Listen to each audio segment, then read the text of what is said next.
오늘 우리가 함께 들여다볼 인물은 바로 조르다노 브루노입니다. 자신의 생각 때문에, 그 신념 때문에 결국 산채로 불길 속으로 걸어 들어가야 했던 사람이죠. 시인이자 철학자였던 그는 16세기 이탈리아의 작은 마을 놀라에서 태어났어요. 어떻게 보면 지성의 순교자라고 할 수 있겠네요. 그의 사상은 시대를 너무나 앞서 나갔기 때문에 사실 수세기 동안은 제대로 평가받지 못했습니다. 하지만 오늘날 우리처럼 자유로운 생각을 소중히 여기는 사람들은 그를 근대적인 사유와 표현의 자유를 위해 싸운 위대한 선구자 중 한 명으로 기억하고 있죠. 브루노에게 당시의 낡은 사상체계는 정신을 꽁꽁 묶어두는 감옥이나 다름없었습니다. 창살 틈으로 아주 겨우 별들이 정해진 길을 따라 움직이는 것만 엿볼 수 있게 하는 그런 답답한 공간이었던 거죠. 그는 믿었어요. 자신의 새로운 철학이 바로 그 감옥의 문을 부수고 우리의 정신에 날개를 달아줄 거라고. 그리고 그 날개를 달고 저 무한한 우주 공간으로 날아오르면 우리가 발 딛고 선 바로 이 지구와 똑같은 무수한 세계들이 저 밤하늘에 끝없이 펼쳐져 있다는 걸 보게 될 거라고 말이죠. 바로 이게 바로 브루노가 평생을 바쳐서 추구했던 지적 자유의 진짜 모습이었습니다. 아니 대체 그의 생각이 뭐였길래 당대 최고의 권력이었던 교회가 그를 도저히 용납할 수 없었던 걸까요? 한 사람을 화영대에 세울 만큼 두려워했던 그의 사상, 그 불꽃 같은 지성의 씨앗은 과연 어디서부터 싹 트였을까요? 자, 그 답을 찾기 위해서 우리 함께 시간을 거슬러 올라가 보겠습니다. 모든 것이 시작된 그의 고향으로요. 네, 우리 이야기의 출발점은 16세기 남부 이탈리아의 작은 마을 놀라입니다. 화산 기슭에 자리 잡은 이 마을의 풍경, 그곳의 사람들, 그리고 그곳을 떠돌던 온갖 이야기들이 어린 브루노의 정신에 과연 어떤 깊은 흔적을 남겼는지 한번 같이 들여다보시죠. 놀라라는 곳을 한번 상상해 보세요. 베수비오 화산이 뿜어낸 화산재 덕분에 땅은 기가 막히게 비옥했지만 동시에 언제 터질지 모르는 화산의 위협이 늘 공존하는 곳이었어요. 브루노가 묘사한 그곳 사람들은 좀 거칠고 소박했다고 해요. 그들의 삶에는 교회에 대한 뿌리 깊은 믿음과 함께 눈에 보이지 않는 힘에 대한 오래된 민간 전설이 아주 강렬하게 뒤섞여 있었습니다. 이글거리는 자연의 힘과 신비로운 미신이 공존하는 이 독특한 환경, 바로 이곳이 어린 브루노의 그 비범한 상상력이 자라난 토양이었습니다. 당시 놀라 사람들의 신앙이 어땠는지 보여주는 아주 재미있는 일화가 하나 있습니다. 브루노의 삼촌으로 추정되는 스키피오 사볼리노라는 사람이 있었는데요. 이 사람이 매년 성금요일이면 친구인 돈 파울리노 신부를 찾아가서 자기 죄를 고백했답니다. 스스로 말하기에도 자기 죄가 많고 중대했다는데 신부는 별다른 절차 없이 아주 쉽게 용서해주곤 했죠. 첫 해에 모든 죄를 싹 다 털어놓고 나니까 그 다음부터는 과정이 아주 간단해졌어요. 그는 그냥 이렇게 말하기만 하면 됐던 겁니다. 신부님, 죄는 작년이랑 똑같습니다. 그러니 사면도 똑같이 해주시죠. 이런 형식적인 고해성사를 보면서 어린 브루노는 무슨 생각을 했을까요? 아마 신앙과 구원의 문제가 때로는 얼마나 가볍게 마치 거래처럼 다뤄질 수 있는지를 보지 않았을까요? 브루노의 정신이 얼마나 조숙했는지를 보여주는 정말 놀라운 기억이 있습니다. 글쎄, 자신이 갓난아기였을 때 집 벽 구멍에서 커다란 뱀이 스르륵 기어 나왔던 그 순간을 생생하게 기억해냈다는 거예요. 아버지가 막대기를 들고 뱀을 향해 소리치던 그 분노 섞인 목소리, 가족들이 자기를 감싸 안으면서 내뱉던 걱정과 두려움의 말들, 그는 그 모든 소리를 마치 지금 듣는 것처럼 완벽하게 이해했다고 회상했습니다. 수십 년이 지나서 이 기억을 부모님께 이야기했더니 부모님은 까맣게 잊고 있던 사실에 소스라치게 놀랐다고 합니다. 이건 정말 아주 어린 나이부터 세상을 놀랍도록 날카롭게 관찰하고 기억했던 그의 비범한 지성을 보여주는 일화죠. 브루노의 어린 시절, 세상은 그냥 눈에 보이는 물질로만 이루어진 곳이 아니었어요. 공기 중에는 정령이 떠다니고 언덕과 숲에는 보이지 않는 존재들이 살고 있다는 그런 이야기로 가득했죠. 모든 것에는 신비와 생명이 깃들어 있다고 느끼게 만든 그런 환경이었습니다. 그가 살았던 세계는 그야말로 마법과 신비로 가득했습니다. 브루노 본인도 너도 밤나무 언덕이랑 월계수 언덕에서 정령들을 본 적이 있다고 말했으니까요. 이 정령들이 꽤나 짓궂어서 밤중에 마을 사람들 가축을 훔쳐서 숨겼다가 다음날 아침에 슬그머니 돌려놓는 그런 장난을 치기도 했다고 합니다. 오래된 이교도 사원터나 전염병으로 죽은 사람들이 묻힌 묘지 근처에서도 정령을 봤다는 목격담이 흔했고요. 이처럼 브루노는 철학을 공부하기 훨씬 전부터 이미 자연과 초자연의 경계가 희미한 모든 것이 살아 숨쉬는 그런 공간에서 자라났던 겁니다. 자, 이제 브루노를 거대한 지식의 세계로 이끌었지만 동시에 평생에 걸친 갈등의 시작점이 되기도 했던 그 운명적인 결정을 들여다볼 차례입니다. 그는 대체 왜 스스로 교회의 문을 두드렸을까요? 16세기 이탈리아에서 브루노처럼 뛰어난 재능을 가진 시골 소년이 더 높은 학문의 세계로 나아갈 수 있는 길은 사실상 거의 없었습니다. 그에게 책과 지식, 위대한 사상가들의 세계로 들어갈 수 있는 유일한 문은 바로 교회였죠. 그러니까 그가 수도원에 들어간 것은 단순히 종교적인 소명 때문만은 아니었을 겁니다. 오히려 지식에 대한 그 불타는 갈증을 채우기 위한 아주 야심찬 선택이었다고 볼 수 있죠. 그의 지적 여정은 아주 체계적으로 시작됩니다. 14살, 그는 인문학과 논리학, 그리고 토론 기술인 변증법을 배우기 위해 당시 남부 이탈리아의 중심지였던 나폴리로 보내졌습니다. 그리고 불과 1년 뒤인 15살에 당대 학문의 중심지였던 나폴리의 도미니코의 수도원에 입회해서 수도복을 입게 되죠. 이곳은 그에게 드디어 지성의 세계로 들어가는 거대한 문이 되어주었습니다. 수도원에서는 당대 최고의 지성들에게 가르침을 받게 됩니다. 명망 높은 학자였던 빈첸초 콜레다 사르노, 그리고 나중에는 로마에서도 명성을 떨칠 아리스토텔레스 철학의 최고 전문가 테오필로 다 바이리노 수사 같은 인물들이 바로 그의 스승이었죠. 그는 이곳에서 당시 서양 철학의 근간, 그 자체였던 아리스토텔레스주의에 대한 아주 탄탄한 기초를 쌓게 됩니다. 하지만 아이러니하게도 이것은 그가 훗날 뛰어넘어야 할 거대한 벽이 되기도 했습니다. 수도원은 분명 지식의 성역이었죠. 하지만 만족할 줄 모르는 브루노의 정신에게 그곳은 이내 답답한 사상의 감옥이 되어버리고 맙니다. 그는 배우면 배울수록 점점 더 근본적인 질문들을 품기 시작했던 거예요. 수도원에서의 삶은 브루노의 지적 각성과 교회의 엄격한 교리 사이에 피할 수 없는 충돌을 일으켰습니다. 그의 지칠 줄 모르는 호기심은 이미 정해진 답만을 강요하는 그 환경과 사사건건 부딪혔고, 이것이 바로 그의 젊은 날을 뒤흔든 거대한 갈등의 시작이었습니다. 수도원의 가르침과 브루노의 의심은 정말이지 결코 공존할 수가 없었습니다. 자, 한쪽에는 아리스토텔레스 철학을 절대적인 진리로 받아들이고 성찬식의 빵과 포도주가 진짜로 그리스도의 몸과 피로 변한다는 화채설을 믿어야 하는 확고한 교리가 있었죠. 하지만 다른 한편에는 브루노의 근본적인 질문들이 자리 잡고 있었습니다. 그는 아버지와 아들, 성령이 대체 어떻게 하나가 될 수 있는지 삼위일체의 본질을 의심했어요. 그리스도의 신성에 대해서도 질문을 던졌고, 신성을 설명하려고 위격이라는 인간적인 단어를 쓰는 게 과연 타당한지에 대해서도 회의적이었죠. 그의 신앙에 거대한 균열이 생기기 시작한 겁니다. 브루노의 이런 위험한 질문들은 그의 마음속에만 머물지 않았습니다. 그는 동료 수도사들과 토론하면서 자신의 의심을 드러냈고, 이 이야기들은 결국 상관들의 귀에까지 들어가게 됐죠. 수도원이라는 그 폐쇄된 공간 안에서 그는 점차 요주의 인물, 의심과 경계의 대상이 되어 갔습니다. 이것은 결국 그를 벼랑 끝으로 내몰게 될 갈등의 서막이었죠. 마침내 수도원 안의 긴장은 폭발 직전의 상태에 이르렀습니다. 브루노는 그의 남은 생애 전체를 결정지을 선택의 기로에 서게 됐어요. 순응하며 머무를 것인가? 아니면 모든 것을 버리고 떠날 것인가? 상황은 정말 급박하게 돌아갔습니다.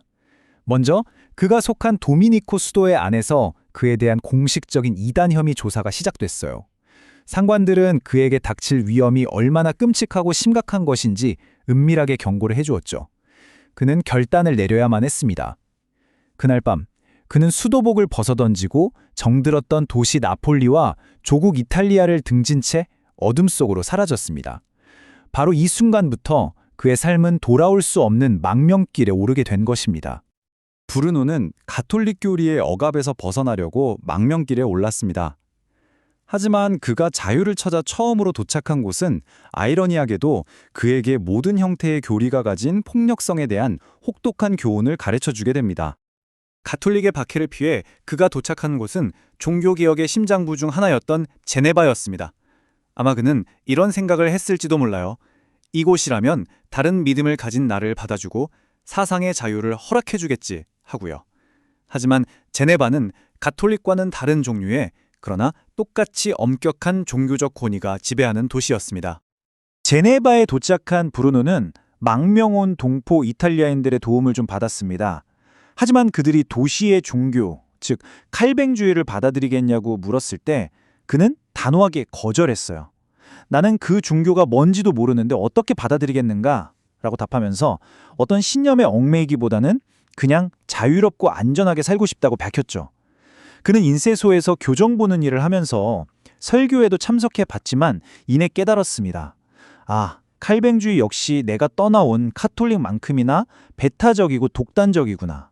그는 하나의 도그마를 버리고 또 다른 도그마를 받아들일 생각이 전혀 없었습니다. 결국 그의 그 비판적인 기질은 침묵할 수가 없었죠.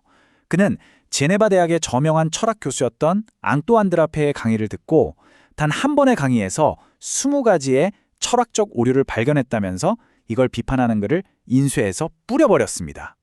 이것은 제네바의 지적 권위에 대한 정면 도전이었고 결과는 예측 가능했습니다. 결과는 신속하고 가혹했습니다.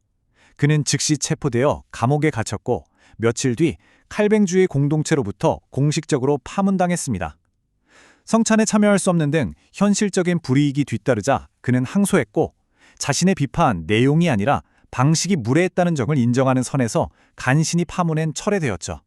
하지만 이 경험은 그에게 깊은 환멸만을 남겼습니다. 그는 자신이 카톨릭뿐만 아니라 그 어떤 조직화된 종교에도 속할 수 없는 영원한 이방인이라는 걸 다시 한번 확인하고 제네바를 떠났습니다. 그의 평생에 걸친 방랑과 투쟁, 그 모든 것을 관통하는 단 하나의 열망이 있었습니다. 바로 이 말처럼요. 다른 어떤 방식이 아니라 오직 자유롭고 안정하게 사는 것.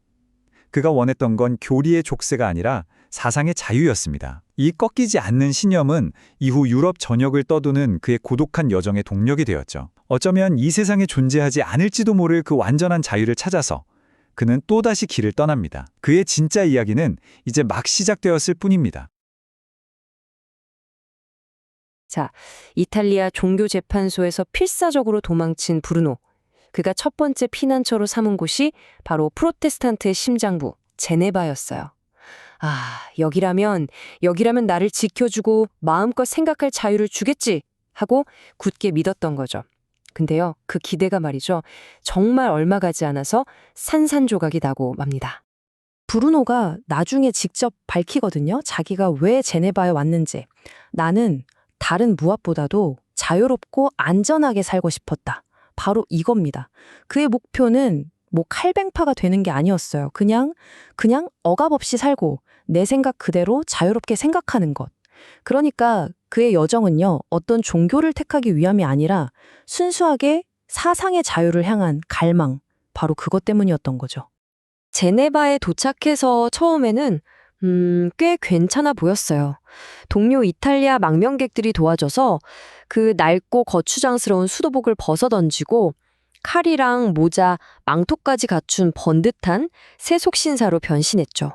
먹고는 살아야 하니까 인쇄소에서 교정 보는 일로 생계도 유지하고요. 그러면서 이제 현지 칼뱅파 학자들 강의를 들으러 다니면서 제네바의 지성사회에 조심스럽게 발을 들여놓습니다.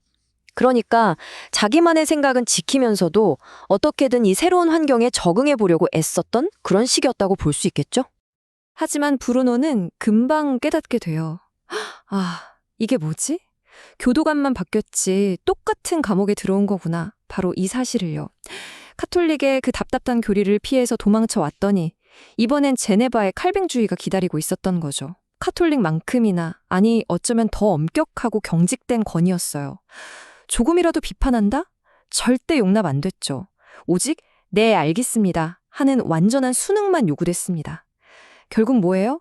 하나의 억압에서 벗어나려고 발버둥 쳤는데 또 다른 억압의 그물에 딱 걸려버린 꼴이었죠. 이러니 충돌이 없을 수가 없었습니다. 이건 피할 수 없는 운명이었죠.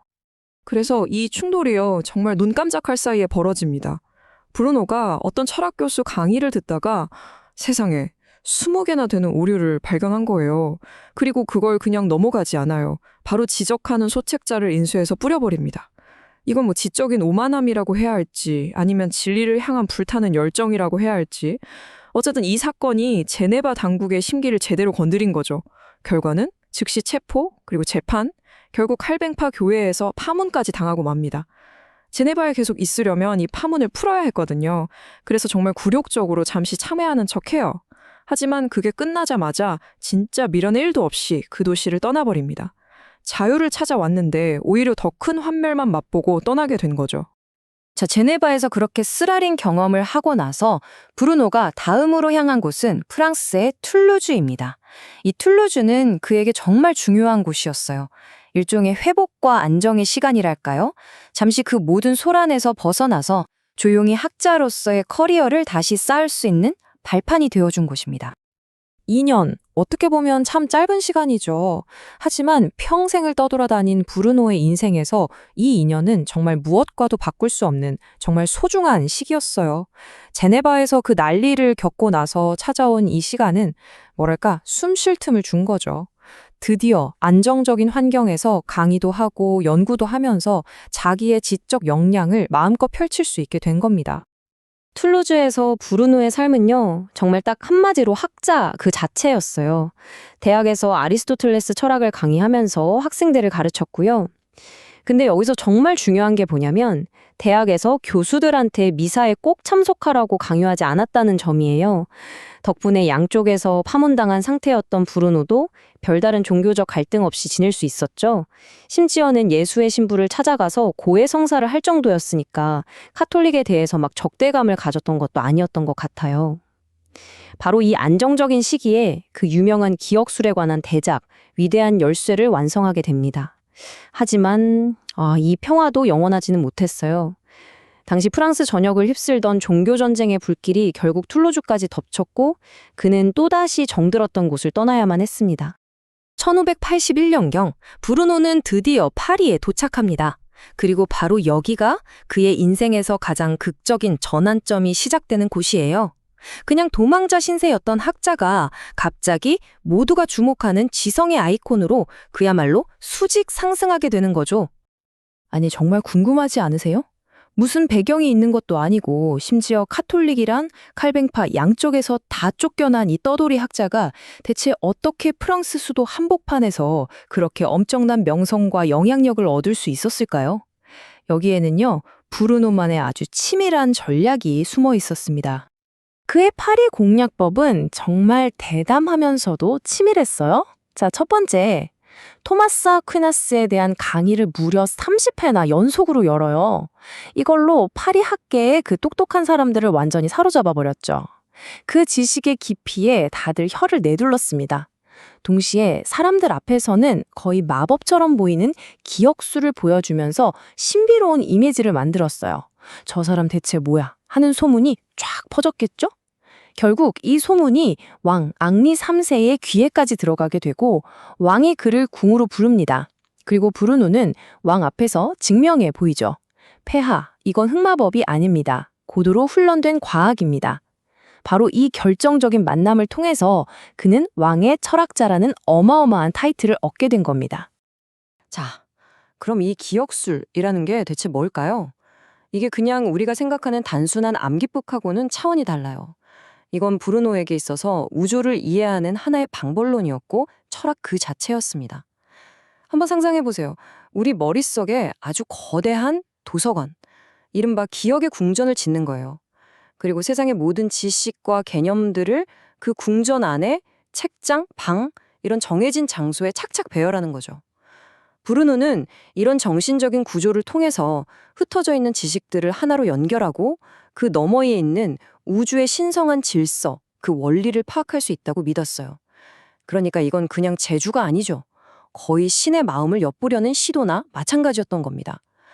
그러니 지적인 호기심으로 가득 찼던 르네상스 시대의 왕, 앙리 3세가 여기에 푹 빠진 건 어쩌면 너무나 당연한 일이었을지도 모릅니다. 파리에서의 성공은 브루노에게 두 가지 아주 큰 선물을 안겨줬습니다.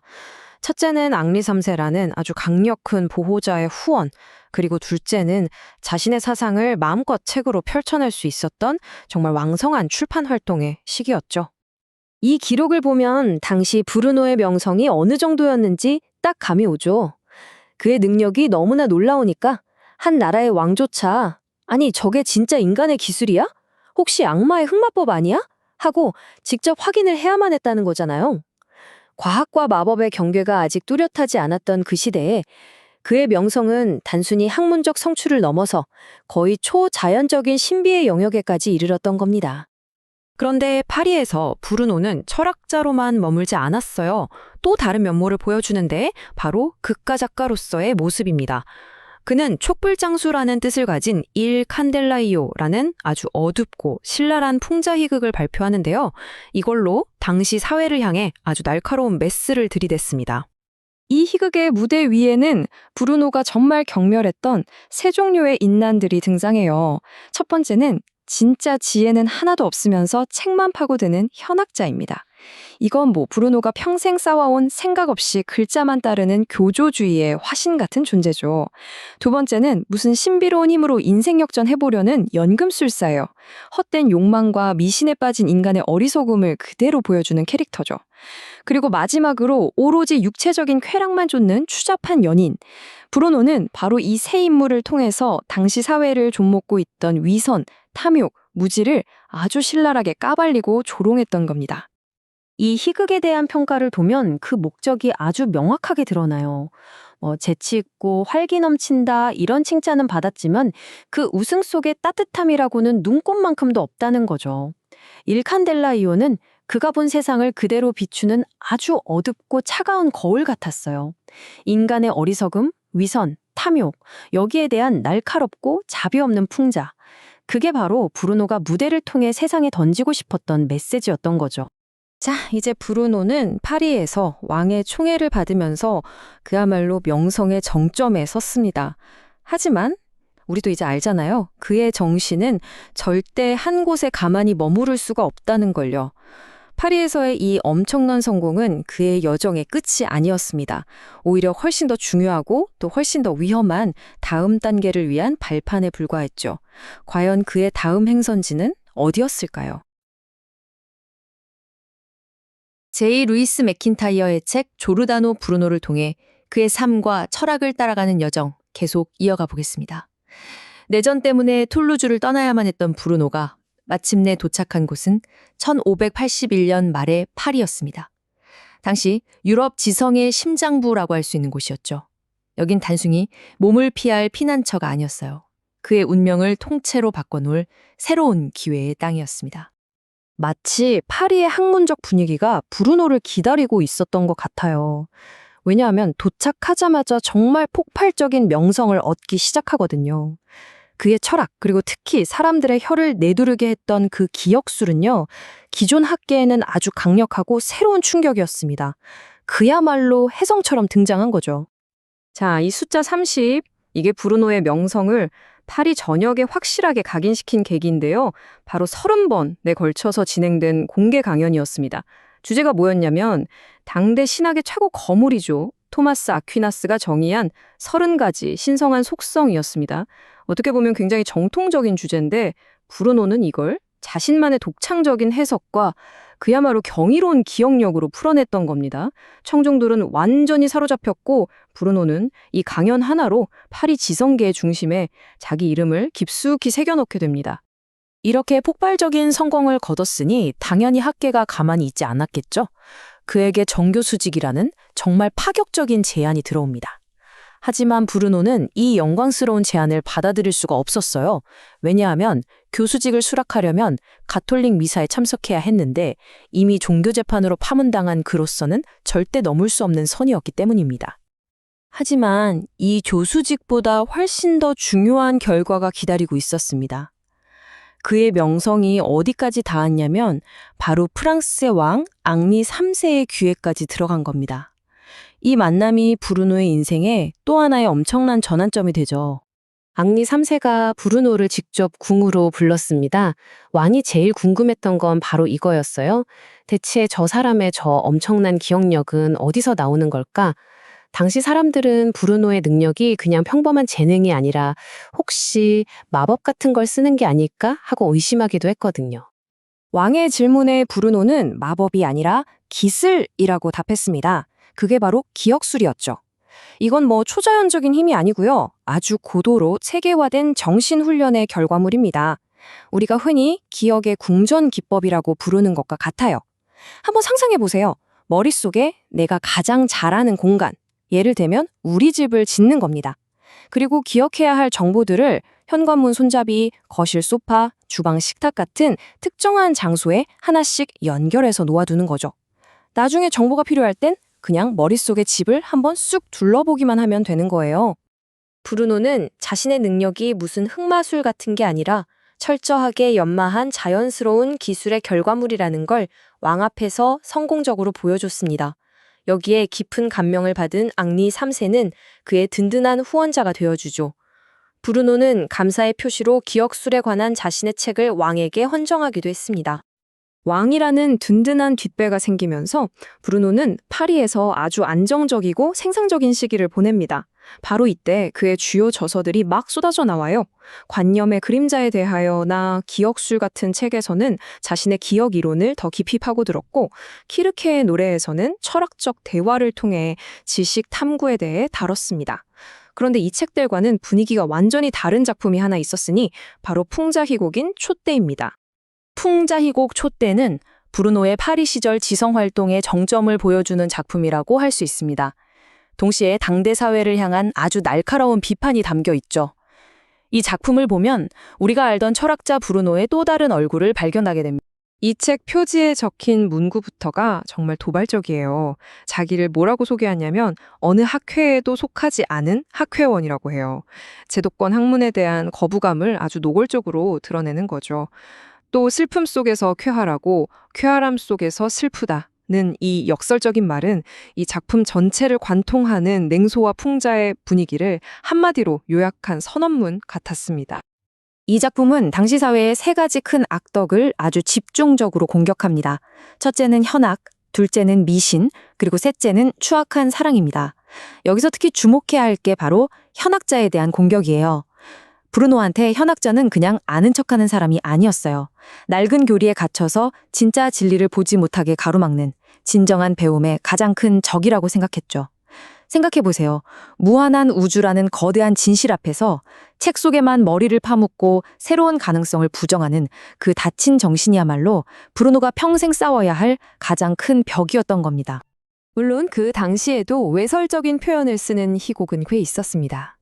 그런데 브루노의 촛대가 특별했던 건 그 농도와 깊이가 달랐기 때문이에요. 다른 작품들이 관객을 좀 웃기려고 가벼운 유머를 썼다면 촛대에는 그런 여유가 전혀 없어요.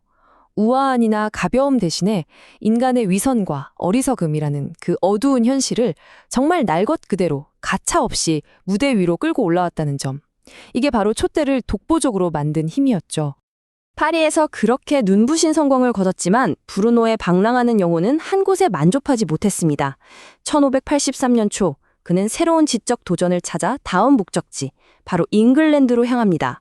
그의 손에는 프랑스 국왕 앙리 3세가 직접 써준 추천서까지 들려 있었죠. 이건 그냥 이사가 아니라 더 큰 무대로 나아가려는 야심찬 도전이었습니다. 런던에 도착한 브루노는 아주 따뜻한 환대를 받습니다. 특히 프랑스 대사였던 모비시에르경의 집에서 지내게 되면서 그의 안정적인 생활을 할 수 있게 됐어요. 이 시기에 그는 필립 시드니경 같은 그야말로 엘리자베스 시대 최고의 문인들과 교류하는 기회도 갖게 됩니다. 실제로 많은 전기 작가들이 이 시기를 브루노의 인생에서 가장 평온하고 행복했던 때로 이야기합니다. 유럽 대륙을 떠돌면서 끊임없는 논쟁에 시달렸던 과거와는 정말 대조적인 시간이었죠. 하지만 이 평화는 그리 오래가지 못했습니다. 그의 잉글랜드 생활의 전환점이 찾아온 건 바로 명문 옥스퍼드 대학을 방문하면서부터입니다. 전통과 권위의 상징이었던 옥스퍼드, 이곳에서 브루노의 급진적인 사상은 가장 혹독한 시험대에 오르게 됩니다. 당시 옥스퍼드 분위기가 어땠을까요? 정말 상상 이상이었습니다. 학교 규정에 아리스토텔레스의 가르침에서 손톱 너비만큼도 벗어나서는 안 된다는 조항이 떡하니 있었을 정도니까요. 철학은 그저 아리스토텔레스 책의 주석이나 다는 학문으로 전락했고, 과학과 인문학은 성장을 멈춘 지 오래였죠. 오직 신학만이 유일하게 살아있는 학문 취급을 받았습니다. 바로 이 꽁꽁 얼어붙은 스콜라 철학의 심장부에 브루노라는 뜨거운 불덩이가 떨어진 겁니다. 옥스퍼드에 도착한 브루노의 첫 행보부터가 정말 남달랐어요. 이게 그가 대학 지도부에 보낸 자기소개서의 일부인데요. 한번 들어보세요. 나는 더 건전한 신학의 교사이자 더 순수하고 덜 해로운 지혜의 교수다. 오직 어리석은 자들과 위선자들만이 나를 미워할 뿐이다. 와, 정말 엄청난 자신감 아닌가요? 이건 뭐 자기 소개를 하는 동시에 사실상 선전포고를 한 거나 다름없었죠. 옥스퍼드에서의 그 극적인 충돌은 폴란드 귀족이었던 와스키의 방문이 계기가 됐습니다. 대학 측이 이 귀빈을 위해 여러 학술 행사를 열었는데 바로 이 자리에서 브루노가 옥스퍼드의 학자들과 공개적으로 한판 붙게 된 거죠. 토론의 열기는 그야말로 절정에 달했습니다. 브루노가 직접 남긴 기록에 따르면 그는 토론 상대였던 존 언더힐 박사에게 무려 15개의 3단 논리법을 폭풍처럼 퍼부었다고 합니다. 언더힐 박사는 이 날카로운 논리 공격에 단 한마디도 제대로 대꾸하지 못하고 그만 침묵에 빠져버렸다고 하죠. 브루노는 상대의 패배를 아주 신랄하면서도 기억에 쏙 박히는 비유로 묘사했어요. 그루터기 위에 올라선 암탉처럼. 멍하니 서서 할 말이 없으니까 결국 무례한 말과 욕설이나 내뱉었다는 거죠. 이 표현 하나만 봐도 두 사람 사이의 지적인 격차와 그로 인한 적대감이 얼마나 컸는지 생생하게 느껴집니다. 훗날 브루노는 옥스퍼드를 이렇게 비꼬았습니다. 당시 옥스퍼드 마을에 있던 세 개의 샘 이름이 각각 아리스토텔레스, 피타고라스, 플라톤이었거든요.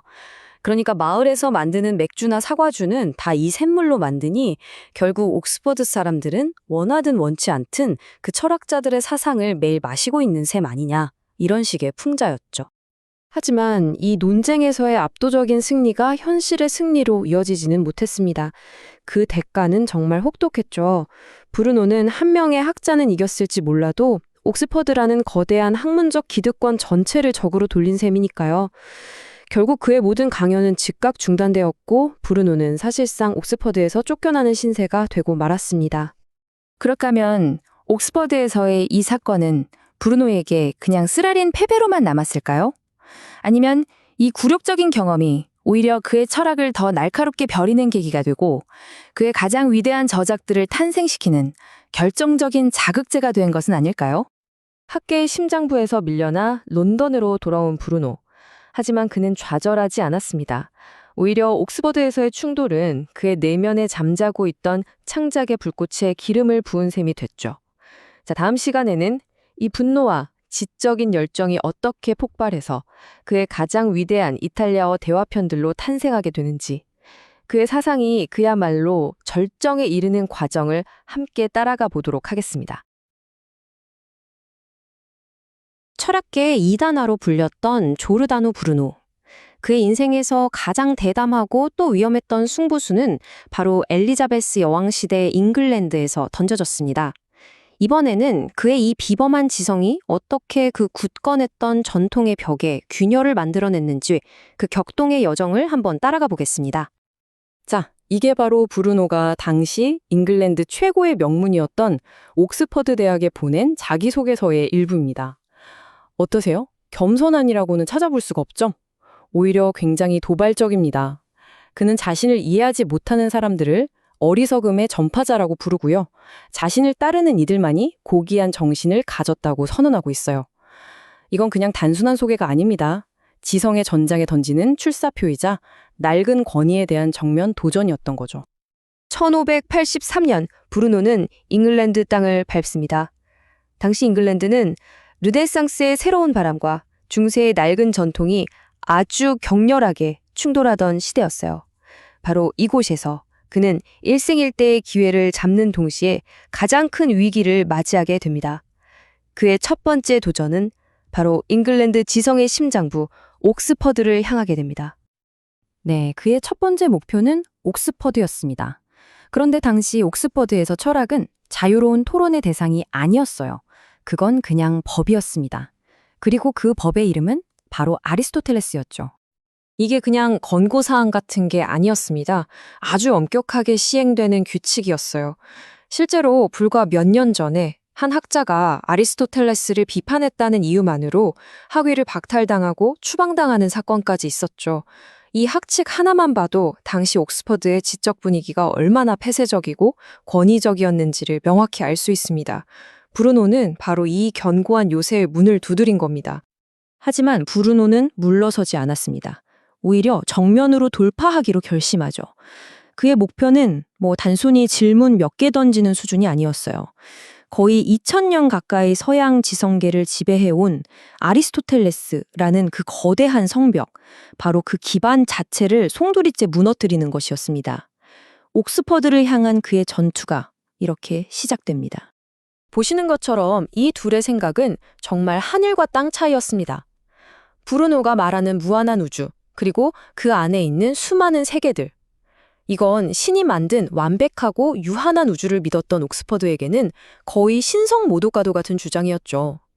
또 모든 것을 의심해야 한다는 그의 태도는요, 절대적인 권위에서 지식이 나온다고 믿었던 그들에게는 도저히 용납할 수 없는 오만이었습니다. 그러니까 이건 단순한 학문 논쟁이 아니었던 거예요. 낡은 우주와 새로운 우주, 두 세계관의 거대한 충돌이었습니다.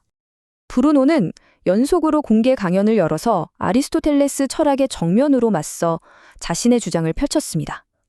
그리고 대학의 그 누구라도 좋다, 나와 공개 토론을 하자, 이렇게 도전을 한 거죠. 그는 자신의 사상을 증명할 자신이 있었고 이 지성의 전장에서 반드시 승리할 수 있다고 믿었습니다. 마침내 한 지역 의사가 그의 도전을 받아들입니다. 어떻게 보면 세기의 지적 대결이 펼쳐지게 된 거죠. 하지만 이 슬라이드의 제목처럼 이 생리는 브루노에게 영광의 월계관이 아니라 가시밭길을 열어주게 됩니다. 대체 토론장에서 무슨 일이 있었던 걸까요? 토론의 과정은 이렇습니다. 브루노는 아주 체계적인 논리로 상대방의 주장을 하나씩 격파해 나갔습니다.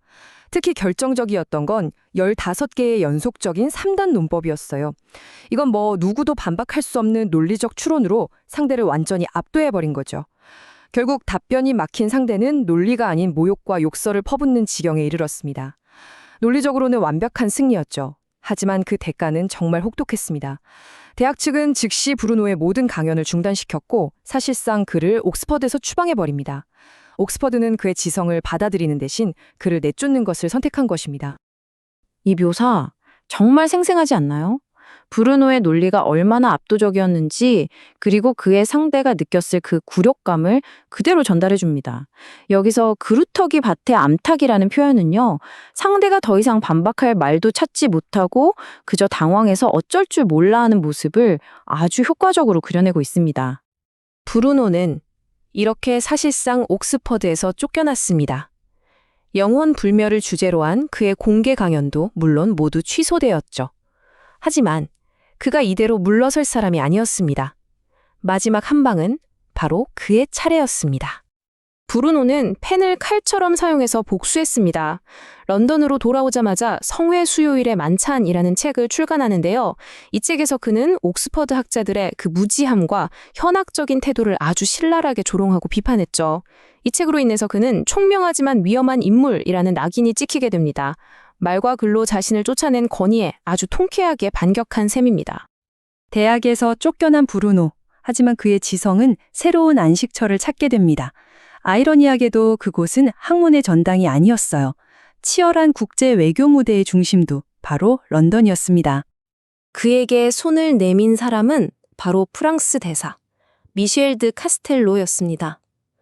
이탈리아를 떠난 이후 처음으로 브루노는 안정된 거처와 든든한 후원자를 얻게 된 거죠. 카스텔로는 옥스퍼드의 그 꽉 막힌 학자들과는 차원의 다른 사람이었습니다. 그는 브루노의 혁명적인 사상을 이해하고 존중할 줄 아는 진정으로 깨어있는 지성이었죠. 이 인용문이 두 사람의 관계를 아주 명확하게 보여줍니다. 이건 주종 관계가 아니었어요. 진정한 의미의 후원이었죠. 카스텔로노는 브루노를 단순한 식객이 아니라 자신이 돕고 지원해야 할 위대한 지성으로 여겼던 겁니다. 이러한 든든한 지원 덕분에 브루노는 생계 걱정 없이 오직 지필에만 몰두할 수 있는 자유와 안정을 얻었습니다. 프랑스 대사관은 브루노에게 단순히 숨을 곳, 안식처가 아니었습니다. 그곳은 엘리자베스 시대 잉글랜드의 가장 빛나는 지성들이 모여드는 새로운 지적 교류의 장이었습니다. 이곳에서 브루노는 당대 최고의 엘리트들과 어깨를 나란히 하게 됩니다. 특히 르네상스 시대의 이상적인 기사로 칭송받던 위대한 시인 필립 시드니경 같은 인물들과 깊은 철학적 대화를 나누었죠. 옥스퍼드에서 받았던 냉대와는 정말 180도 다른 지적인 환대와 존중을 받게 된 것입니다. 참으로 아이러니하죠. 옥스포드에서의 그 쓰라린 실패가 오히려 그의 위대한 저작들이 탄생하는 토양이 되었으니까요. 대사관이라는 안정된 환경은 그의 사상이 활활 타오를 수 있는 일종의 용광로가 되었습니다. 인생의 위기가 때로는 가장 큰 기회가 될 수 있다는 걸 보여주는 완벽한 사례가 아닐까 싶네요. 이 안정된 환경 속에서 그의 지성은 그야말로 폭발했습니다. 보세요. 불과 2년이라는 정말 짧은 기간 동안 그는 무려 7권의 책을 쏟아냅니다. 지금 보시는 이 저작들에는 우주, 종교, 인간에 대한 그의 혁명적인 사상이 고스란히 담겨 있고요. 바로 이 생각들이 훗날 그를 화영대로 이끌게 됩니다. 든든한 후원자와 자신을 이해해주는 충중을 얻은 브루노는 드디어 마음껏 자신의 날개를 펼칩니다. 그는 더 이상 주저하지 않고 우주와 신, 그리고 인간에 대한 자신의 모든 비전을 쏟아냈습니다. 낡은 세계의 근간을 뒤흔들었던 그의 가장 위험하고도 위대한 사상들은 바로 이 런던의 안식처에서 탄생했습니다. 과연 그가 종이에 옮긴 그 혁명적인 생각들은 구체적으로 무엇이었을까요? 그의 이야기는 여기서 끝나지 않습니다. 한 사람의 생각이 과연 세상을 바꿀 수 있을까요?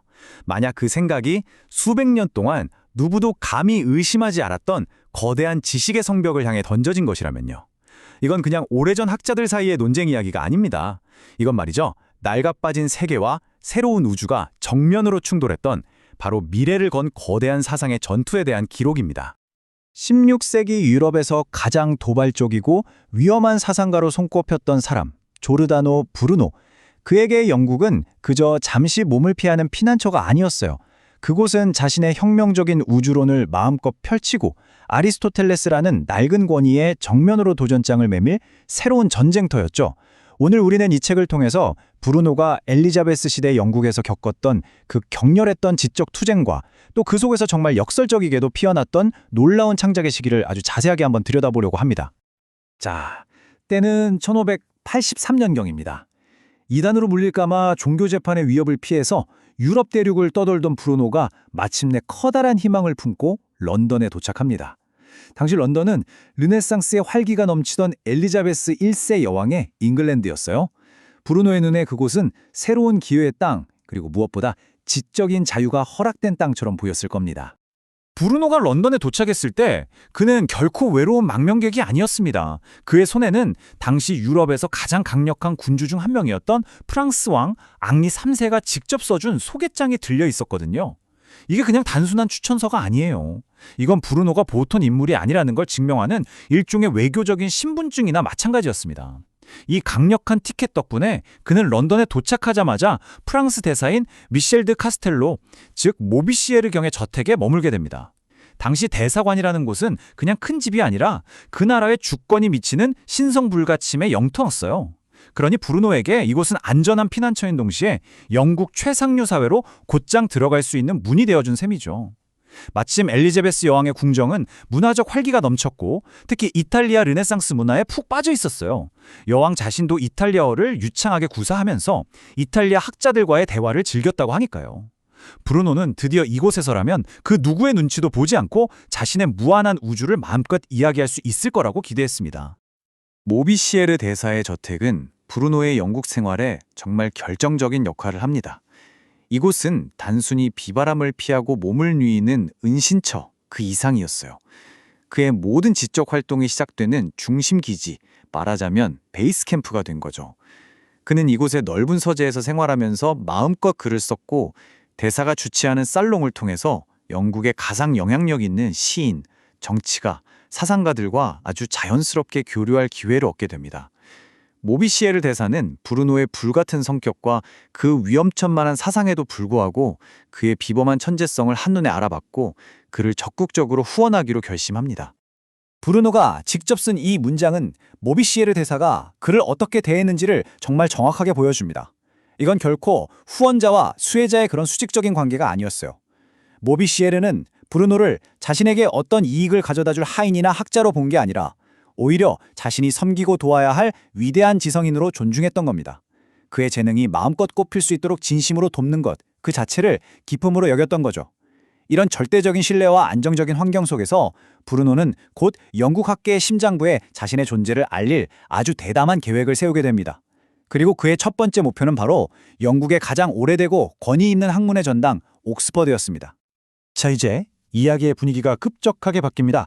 런던에서의 따뜻한 환대와 지적인 교류는 잠시 뒤로 하고 브루노는 영국 학문의 견고한 성체인 옥스퍼드 대학의 문을 두드립니다. 하지만 이건 조용한 학술 교류가 아니었어요. 이건 새로운 우주관과 낡은 세계관이 벌이는 정면 대결, 그 서막이었습니다. 브루노가 맞서야 했던 건 그냥 몇몇 학자들이 아니었습니다. 그건 바로 아리스토텔레스주의라고 하는 수세기 동안 서구 지성을 지배해온 거대한 지적 요새였죠. 당시 옥스퍼드에서 아리스토텔레스의 철학은 여러 학설 중 하나가 아니었어요. 그건 대학 규정으로까지 명시된 감히 의심해서는 안 되는 유일한 진리였습니다. 우주는 유한하고 지구는 그 중심에서 움직이지 않으며 완벽하고 신성한 천상의 세계와 부패하고 불완전한 지상의 세계는 완전히 다른 법칙으로 움직인다. 이 세계관은 단순한 과학 이론을 넘어서 신학과 철학, 사회 질서의 근간을 이루고 있었어요. 그러니까 아리스토텔레스에게 의문을 제기하는 건 곧 신이 만든 질서에 도전하는 아주 위험천만한 이단 행위로 여겨졌던 겁니다. 이 두 세계관의 충돌은 정말이지 극적이었습니다. 자, 한쪽에는 옥스퍼드가 신봉하던 아리스토텔레스의 닫힌 우주가 있습니다. 모든 게 명확하고 질서 정연하고 지구가 그 중심에서 특별 대우를 받는 아주 안정적인 세계죠. 반대편에는 브루노가 제시한 혁명적인 우주가 있습니다. 끝도 중심도 없이 무한하게 펼쳐져 있고 밤하늘의 저 별들은 그냥 빛나는 점이 아니라 우리 태양과 같은 또 다른 태양들이고 그 주위에는 우리 지구와 같은 또 다른 행성들이 무수히 존재한다는 정말 상상조차 하기 힘든 광대한 세계입니다. 이게 그냥 천문학적 관점의 차이가 아니었어요. 만약 무수한 세계가 존재한다면 인간이 사는 이 지구가 우주의 유일한 중심이라는 특권은 사라지게 됩니다. 그럼 신의 창조와 구원은 오직 이 지구에만 해당되는 걸까요?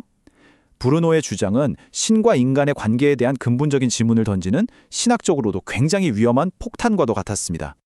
브루노는 이 거대한 요새의 문을 조심스럽게 두드리지 않았습니다.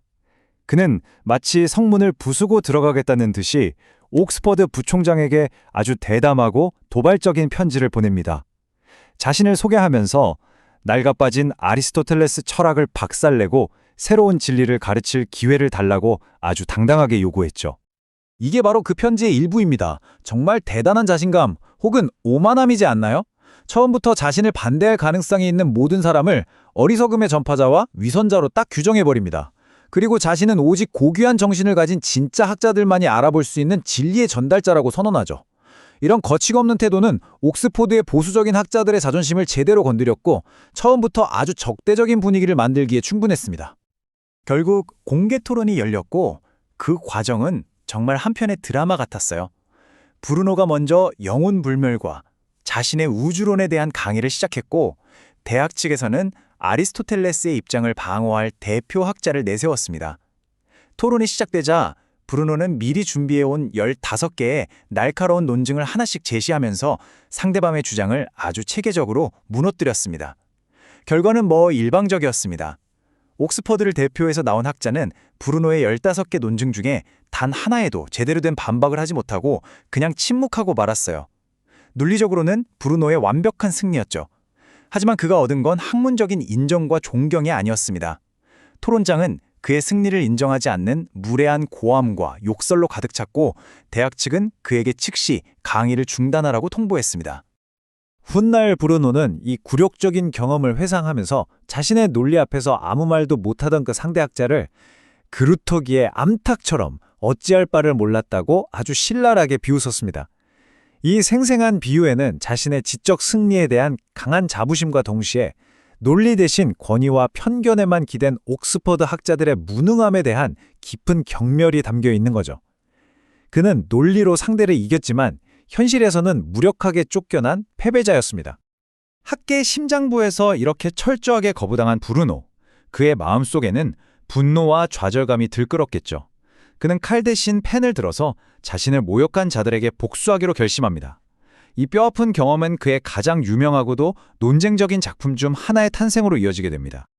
1584년 런던으로 돌아온 브루노는 곧바로 재의 수요일 만찬이라는 책을 출판합니다. 이 책은 겉으로는 철학적 대화를 담고 있는 것처럼 보이지만 사실 그 내용은 옥스퍼드에서의 그 굴욕적인 경험을 바탕으로 영국 학계와 사회를 통렬하게 비꼬는 아주 신랄한 풍자극이었어요. 이 책을 통해서 자신을 내쫓았던 그들에게 지적인 복수를 감행한 겁니다. 브루노의 분노는 단지 옥스퍼드에만 머물지 않았습니다. 그의 비판의 칼날은 영국 사회 전체를 향했죠. 그는 옥스퍼드 학자들의 텅 빈 현학, 그러니까 아는 체 하는 태도와 실제적인 무지를 조롱했고, 아리스토텔레스의 말을 성경처럼 맹목적으로 추종하는 그 지적 나태함을 비판했습니다. 거기서 더 나아가서 자신이 겪었던 영국 서민들의 무례함과 거친 태도를 야만성이라고까지 표현했고, 학자들 사이에 만연한 지적 호기심의 부재를 한탄하면서 영국 사회 전체에 대해서 아주 신랄한 비판의 날을 세웠습니다. 이 책은 그의 불타는 분노가 담긴 통렬한 고발장이었던 셈입니다. 이 책의 백미는 풀크 그레빌이라는 귀족의 집에서 열리는 만찬에 참석하기 위해서 런던 시내를 가로지르는 여정을 묘사하는 부분입니다. 그런데 이 여정이 평범한 외출이 아니라 그야말로 재앙의 연속이에요. 브루노는 이 좌충우돌, 엉망진창인 여정을 통해서 진리를 향해 나아가려는 지식인이 영국이라는 사회에서 겪게 되는 온갖 어려움과 부조리를 아주 생생하게 상징적으로 보여주고자 했습니다. 이야기는 템스강에서 배를 타려는 시도부터 시작됩니다. 그와 일행은 강가에서 목이 쉬어라 뱃사공을 부르짖지만 아무도 오지 않고 마침내 나타난 뱃사공들과는 뱃삭스를 두고 실랑이를 벌이면서 엄청난 시간을 허비해요. 이미 시작부터 모든 게 삐걱거리는 거죠. 브루노는 차라리 걸어갔으면 벌써 도착했을 것이라며 투덜거립니다. 정말 어렵게 탄 배는 낡아 빠져서 바닥에서는 물이 새어나오고 마치 저승의 뱃사공 카론처럼 늙은 뱃사공들은 노를 저을 힘조차 없어 보입니다. 배는 강물 위에서 거북이처럼 느리게 나아가죠.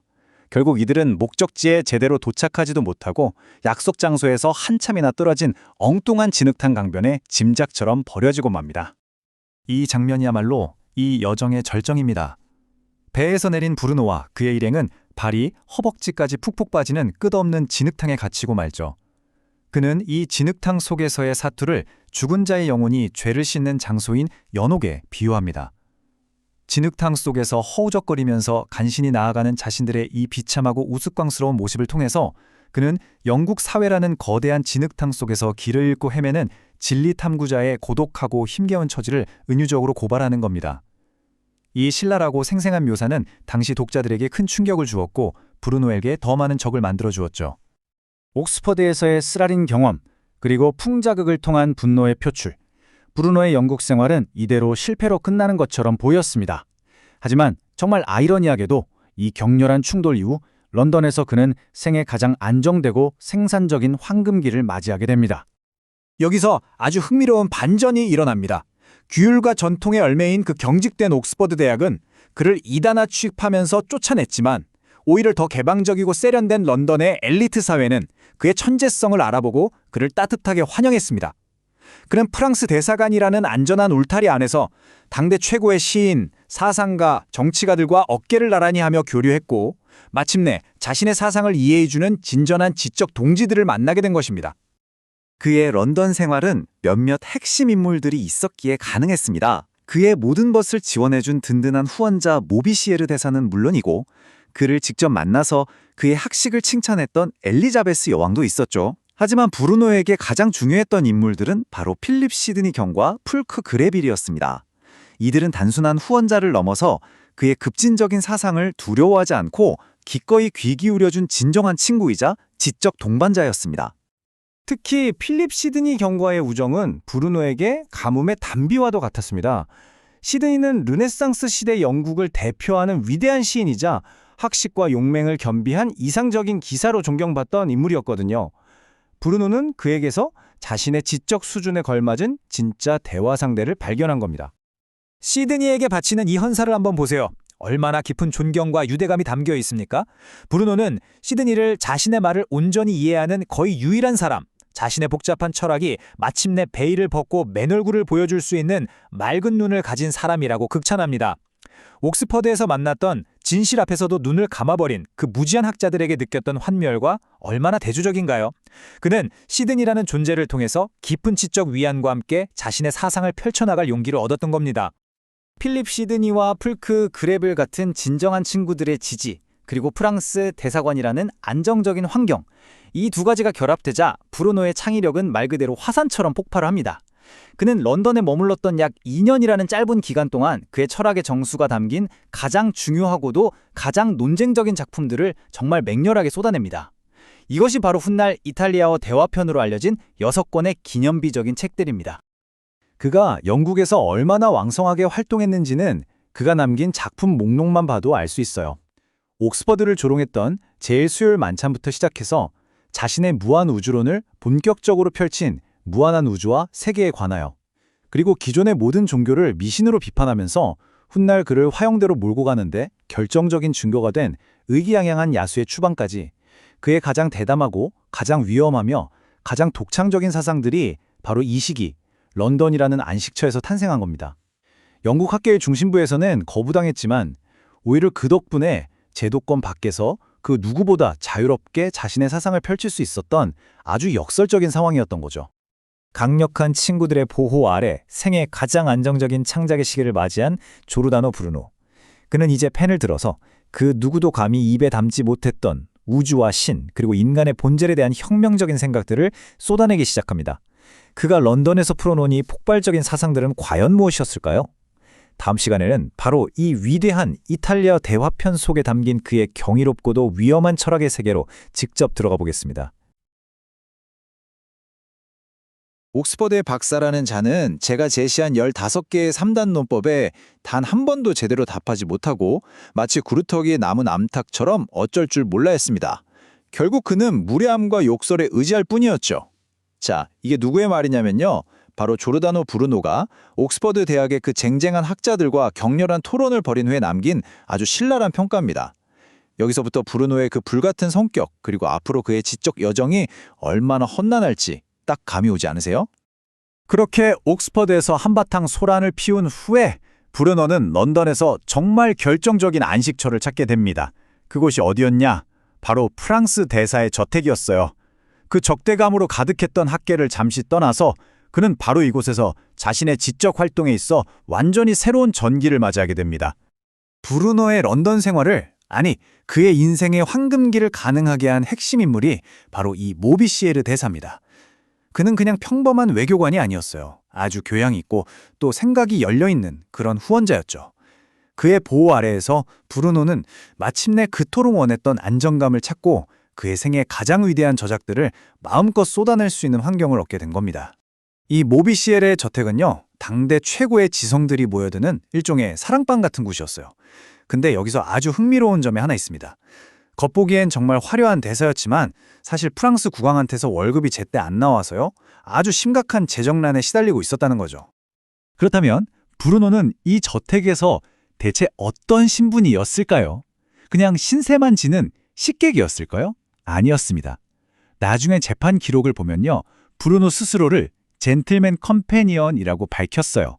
이게 뭐냐면 대사의 교양 있는 말보시자, 동반자, 뭐 그런 뜻이에요. 아마도 대사의 비서 역할도 겸하면서 저택생활에 아주 적극적으로 참여했던 걸로 보입니다. 브루노는 훗날 모비시에르 대사와의 관계가 얼마나 특별했는지 직접 이야기합니다. 대사는 자신을 무슨 하인처럼 부리거나 이용하려 한 게 아니라 정말 진심으로 자신의 재능을 아끼고 지원해줬다는 거죠. 한번 생각해보세요. 옥스퍼드에서 겪었던 그 냉대와 무시, 그것과는 정말 하늘과 땅 차이 아니었겠어요? 바로 이 깊은 존중과 지지가 브루노의 그 엄청난 창작열에 불을 지핀 가장 큰 원동력이었던 겁니다. 자, 이제 시선을 모비시에르의 저택 밖으로 한번 돌려보죠. 브루노는 런던에서 당대 영국 사회의 정말 최상류층을 포함해서 아주 영향력 있는 인물들과 폭넓은 네트워크를 만들었습니다. 그의 런던 생활은 바로 이들과의 교류를 통해서 훨씬 더 풍성해질 수 있었죠. 그 중에서도 브루노의 운명을 바꿔놓았다고 해도 과언이 아닐 만큼 가장 중요한 인연이 있었습니다. 바로 필립 시드니 경이에요. 이 사람은 시인이자 군인 그리고 외교관으로서 엘리자베스 시대가 낳은 그야말로 완벽한 르네상스인이자 당대 최고의 스타였습니다. 필립 시드니는 그냥 귀족이 아니었습니다. 신사들의 왕자라는 별명에서 알 수 있듯이 시인이자 군인, 외교관으로서 정말 모든 면에서 완벽에 가까운 인물로 칭송받았죠. 브루노가 런던에 처음 도착했을 때 이 낯선 이방인의 진가를 알아보고 손을 내민 최초의 영국인이 바로 이 시드니였습니다.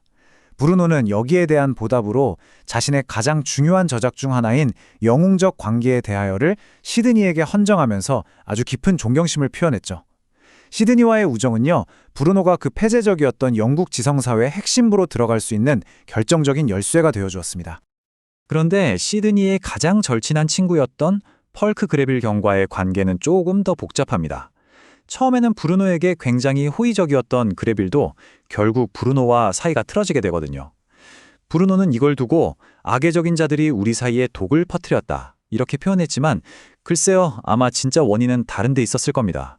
바로 브루노가 자신의 책 제의 수요일의 만찬에서 옥스퍼드 학자들을 너무나도 가혹하게 정말 인정사정 없이 비판했기 때문이죠.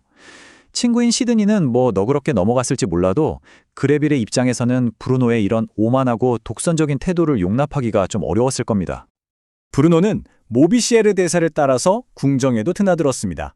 그러면서 엘리자베스 1세 여왕을 직접 만날 기회도 있었죠. 그는 여왕에게 정말 아낌없는 찬사를 보냈습니다. 여왕의 지성과 통치력이 전 세계 어떤 왕과 비교해도 뒤지지 않는다고 평가하면서 존경심을 숨기지 않았거든요. 하지만 이 찬사가 훗날 그의 발목을 잡는 아주 중요한 증거가 될 줄은 이때는 몰랐겠죠. 시간이 흘러서 나중에 브루노가 베네치아 종교재판을 받을 때 일입니다. 검사들이 이걸 문제 삼아요. 어떻게 감히 카톨릭 신자가 아닌 이교도인 엘리자베스 여왕을 신성하다, 즉 디비나라고 칭송할 수 있느냐고요. 하지만 브루노는 이건 절대 신성 모독이 아니라고 항변합니다. 왜냐하면 당시 영국에서는 군주에 대한 최고의 찬사로 신성하다는 표현을 그냥 흔하게 썼다는 거예요. 이게 어떤 종교적인 숭배의 의미가 아니라 일종의 관례적인 수서법에 불과했다는 거죠. 이 해명은 당시의 시대적 맥락을 이해하는 데 아주 중요합니다. 자, 이제 브루노 생애에서 지적으로 가장 풍요로웠고 가장 폭발적이었던 시기로 들어가 보겠습니다. 바로 런던에서 그의 가장 유명한 6편의 철학대화편이 탄생한 시기입니다. 모비시에르 대사라는 든든한 울타리 안에서 그는 자신의 사상을 정말 거침없이 펼쳐냈습니다. 이 목록을 보세요. 정말 놀라운 생산성 아닌가요?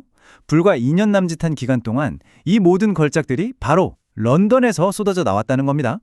여기서 또 한 가지 재미있는 사실이 있어요.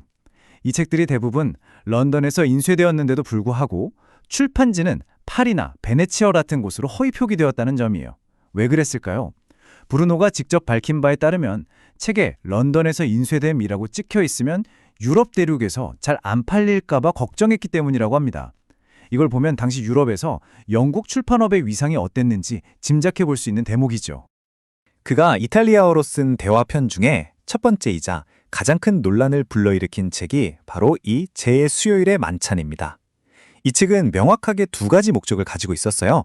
하나는 코페르니쿠스의 새로운 우주론을 열렬히 옹호하는 것이었고, 또 다른 하나는 옥스퍼드에서 당했던 그 모욕을 아주 통렬하게 되갚아주는 것이었죠. 그의 날카로운 펜은 학문적 논쟁과 개인적인 복수, 이 두 마리 토끼를 동시에 겨누고 있었던 셈입니다. 이것이야말로 브루노 사상의 핵심 중의 핵심입니다. 왼쪽을 보세요. 지구가 우주의 중심이고 모든 것이 그 주위를 돈다고 믿었던 전통적인 프루톨레마이오스의 우주입니다. 닫혀있고 위계적이고 유한하죠. 인간은 그 중심에서 아주 특별한 존재로 여겨졌습니다. 그런데 오른쪽에 브루너가 상상한 우주는 완전히 달랐습니다. 중심도 없고 경계도 없는 무한한 공간. 태양은 그저 밤하늘의 수많은 별들 중 하나에 불과하며 우리와 같은 세계가 저 무수한 별들 주위에 끝도 없이 펼쳐져 있다는 겁니다. 상상이 가시나요? 이건 단순히 행성의 배치를 바꾸는 천문학의 문제가 아니었어요. 신이 만든 우주의 중심이라는 수천 년 동안 인류가 누려온 특권을 박탈하고 우리를 창조의 중심에서 변방으로 끌어내리는 그야말로 지적인 지각변동이었습니다. 제 수요일의 만찬에는 브루노가 묘사하는 16세기 런던의 모습이 아주 생생하게 담겨 있습니다. 특히 펄크 그레빌의 저택에서 열리는 만찬에 가는 길에 적었던 이 일화는요, 정말 희극적이면서도 동시에 비참하게까지 합니다. 템스강을 건너려고 낡아빠진 배를 탔다가 중간에 버려지고 칠흑 같은 어둠 속에서 진흙탕 길을 헤매다가 결국 출발했던 지점 근처로 다시 돌아오고 말죠. 브루노는 이 경험을 통해서 자신이 보기에 거칠고 미개한 런던의 민낯을 아주 신랄하게 묘사하고 있습니다. 자, 런던에서 출판된 다른 주요 저작들을 통해서 그의 사상이 얼마나 넓고 깊었는지 한번 들여다볼까요? 첫째, 원인, 원리, 일자에 대하여에서는 신이 자연 만물 안에 내재한다고 주장합니다. 이게 무슨 말이냐면 신은 저 멀리 하늘 옥자에 앉아서 인간사를 다스리는 그런 존재가 아니라 바로 이 나무 한 그루, 돌멩이 하나하나, 심지어 우리 자신을 포함한 우주 만물이 곧 신의 다른 모습이라는 일종의 범신론적 사상을 펼치는 거죠. 둘째, 무한한 우주와 세계에 대하여 해서는 앞서 봤던 무한우주론을 더욱 정교하게 다듬습니다. 우주의 중심이란 존재할 수 없으며 무한한 세계들이 존재한다는 주장을 철학적으로 또 물리적으로 논증하죠. 셋째, 의기양양한 짐승의 추방은 아주 대담한 윤리적 우화입니다. 하늘의 별자리들을 탐욕이나 폭력 같은 인간의 악덕에 빗대고요. 이 낡아빠진 악덕들을 하늘에서 전부 몰아내고 그 자리를 진리나 정의 같은 새로운 미덕으로 채워야 한다고 주장합니다. 이건 단순히 개인의 도덕을 넘어서서 부패한 종교와 사회의 전면적인 개혁을 촉구하는 아주 혁명적인 메시지였죠. 마지막으로 필립 시드니에게 헌정된 영웅적 광기에 대하여는 아름다운 시와 철학에 어우러진 신비주의적인 작품입니다. 여기서 광기는 우리가 생각하는 그런 미쳤다는 뜻이 아니에요. 신적인 진리를 향한 인간 영혼의 뜨겁고 열정적인 탐구, 즉 영웅적인 분발을 의미합니다. 이처럼 그의 사상은 우주론에서 형이상학, 윤리학, 신비주의까지 정말 경계 없이 뻗어나갔습니다. 이번에는 조금 무거운 철학에서 잠시 벗어나서요, 이방인 철학자 브루노의 눈에 비친 16세기 영국과 영국인들의 모습은 과연 어땠는지 한번 살펴보겠습니다. 그의 책에는 종종 서로 모순되는 것 같으면서도 굉장히 날카로운 관찰이 담겨 있거든요. 정말 신랄하죠. 이건 브루노가 영국의 일반 민중에게 내린 평가입니다. 그는 외국인에 대한 배타심이 아주 강하고 또 교양 없는 그들의 모습에 굉장히 실망했던 것 같아요. 아마도 런던 길거리에서 겪었던 여러 불쾌한 경험들이 이런 혹독한 판단에 큰 영향을 미치지 않았을까 싶습니다. 하지만 브루노의 영국에 대한 인상이 온통 부정적이었던 것만은 아닙니다. 그는 영국의 기후가 마치 영원한 봄 같다고 칭송했고 영국 여성들의 아름다움에 대해서도 찬사를 아끼지 않았어요. 이처럼 영국은 그에게 정말 극과 극의 인상을 남긴 그런 대조의 나라였습니다. 아름다운 자연과 사람들 이면에는 언제 터질지 모르는 외국인에 대한 폭력성과 적대감이 늘 도사리고 있었던 거죠. 브루노의 인생에서 가장 생산적이었고 또 비교적 안정적이었던 런던 생활도 결국에는 끝을 맞이하게 됩니다. 과연 무엇이 그를 영국 땅을 떠나게 만들었을까요? 가장 큰 원인은 아이러니하게도 바로 그 자신의 날카로운 팬이었습니다. 그의 책들, 특히 옥스퍼드를 정말 맹렬하게 비난했던 재수요일의 만찬은 영국 지성사회에 어마어마한 파문을 일으켰거든요. 그의 급진적인 사상과 거침없는 비판은 펄크 그레빌처럼 잠재적인 동맹자가 될 수도 있었던 사람들마저 적으로 돌아서게 만들었습니다. 그리고 결정적인 사건은 1585년 10월에 일어났습니다. 그의 든든한 보호막이었던 모비시에르 대사가 본국으로 소환된 겁니다. 이제 후원자를 잃은 브루노에게 더 이상 런던에 머물 이유가 없었죠. 그는 대사와 함께 파리로 떠났습니다. 하지만 브루는 여기서 그치지 않았어요. 파리로 가는 도중에 그들 일행이 강도를 만나서 가진 것을 몽땅 빼앗기고 말 그대로 빈털터리 신세가 되어 파리에 도착했다고 합니다. 브루노의 런던 시절은 이렇게 극적으로 막을 내리게 됩니다. 자신의 인생에서 가장 빛나는 지적 성과를 남겼지만 결국에는 논란 속에서 쫓겨나듯이 떠나야만 했던 도시, 런던. 이제 빈손으로 다시 파리로 돌아온 브루노 앞에는 과연 어떤 운명이 기다리고 있었을까요? 그가 영국에서 일으켰던 그 뜨거운 논쟁의 불길은 과연 해협을 건너 파리에까지 먼저 번져 있었을까요? 그의 파란만장한 여정은 이제 다시 시작됩니다. 사상의 자유를 위해서라면 평생을 떠도는 것도 마다하지 않았던 철학자 조르다노 브루노. 그의 정말 파란만장했던 삶 속에서도 가장 극적이었던 시기로 한번 들어가 보겠습니다. 영국에서 아주 생산적이면서도 논란이 많았던 시간을 뒤로 하고요. 그는 이제 불확실함으로 가득 찬 유럽 대륙으로 다시 발을 내딛게 됩니다. 1585년 10월 브루노는 자신을 후원해주던 프랑스 대사 모비시에로와 함께 영국을 떠납니다. 새로운 시작에 대한 기대가 컸겠죠. 하지만 그 기대감은 정말 순식간에 절망으로 바뀌어버립니다. 파리로 가는 길에 끔찍한 강도를 만나서 그저 그대로 모든 걸 빼앗기고 말거든요. 한때 지성의 중심지였던 파리에 도착했을 때 그의 손에는 정말 아무것도 남아있지 않았습니다. 빈털터리가 된 거죠. 이제 모든 것을 처음부터 다시 시작해야 하는 아주 막막한 상황에 놓인 겁니다. 손에 쥔 건 아무것도 없었지만 브루노의 머릿속에는 세상을 통째로 뒤흔들 만한 새로운 사상이 가득했습니다. 과거의 영광을 되찾기 위해 파리로 돌아온 브루노는요, 이제 그냥 조용히 안주하는 대신에 당시 지성계의 심장부나 다름없었던 그 견고한 권위에 정면으로 맞서 싸우기로 결심합니다. 자, 당시 유럽 대학들을 한번 생각해 보세요. 이곳에서는 아리스토텔레스의 철학이 거의 종교처럼 절대적인 진리로 여겨졌습니다. 우주는 지구를 중심으로 돌고 세상 모든 것은 정해진 목적과 질서에 따라서만 움직인다는 그의 사상. 이게 수세기 동안 지성의 근간이었죠. 아주 안정적이고 예측 가능한 세계관이었어요. 하지만 브루노가 보기에는 이 견고한 체계는 새로운 발견과 상상력을 억압하는 정신의 감옥에 불과했습니다. 빈털터리의 신세였지만 그는 전혀 주저하지 않았습니다. 브루노는 소요학파에 반대하는 120개 논제라는 아주 도발적인 제목의 글을 발표합니다. 여기서 소요학파라는 건 아리스토텔레스의 제자들을 가리키는 말이거든요. 그러니까 이 글은 아리스토텔레스의 물리학과 형이사막, 그 전체에 대한 선전포고나 마찬가지였던 거죠. 그리고 여기서 그치지 않습니다. 그는 자신의 주장을 증명하기 위해서 파리의 모든 학자들을 상대로 자, 나와라! 공개 토론을 하자고 제안하는 엄청난 대담함을 보여줍니다. 마침내 1586년 5월 25일 캉브레 대학에서 운명의 토론회가 열립니다. 그런데 이 책에 따르면 이 자리에는 브루노 본인 대신에 그의 열렬한 추종자였던 장 에누캥이라는 인물이 대신 나섰다고 해요. 그가 브루노의 120개 논제를 옹호하며 변론을 펼친 거죠. 그의 주장은 당연히 기존 학자들의 거센 반발을 불러일으켰고 그야말로 엄청난 지적 충돌을 일으켰습니다. 그의 논제에 담긴 바로 이 문장, 이게 바로 브루노의 신념 그 자체였습니다. 여론 앞에서 진실에 따라 현명해지는 것이 더 복되다. 이게 무슨 뜻일까요?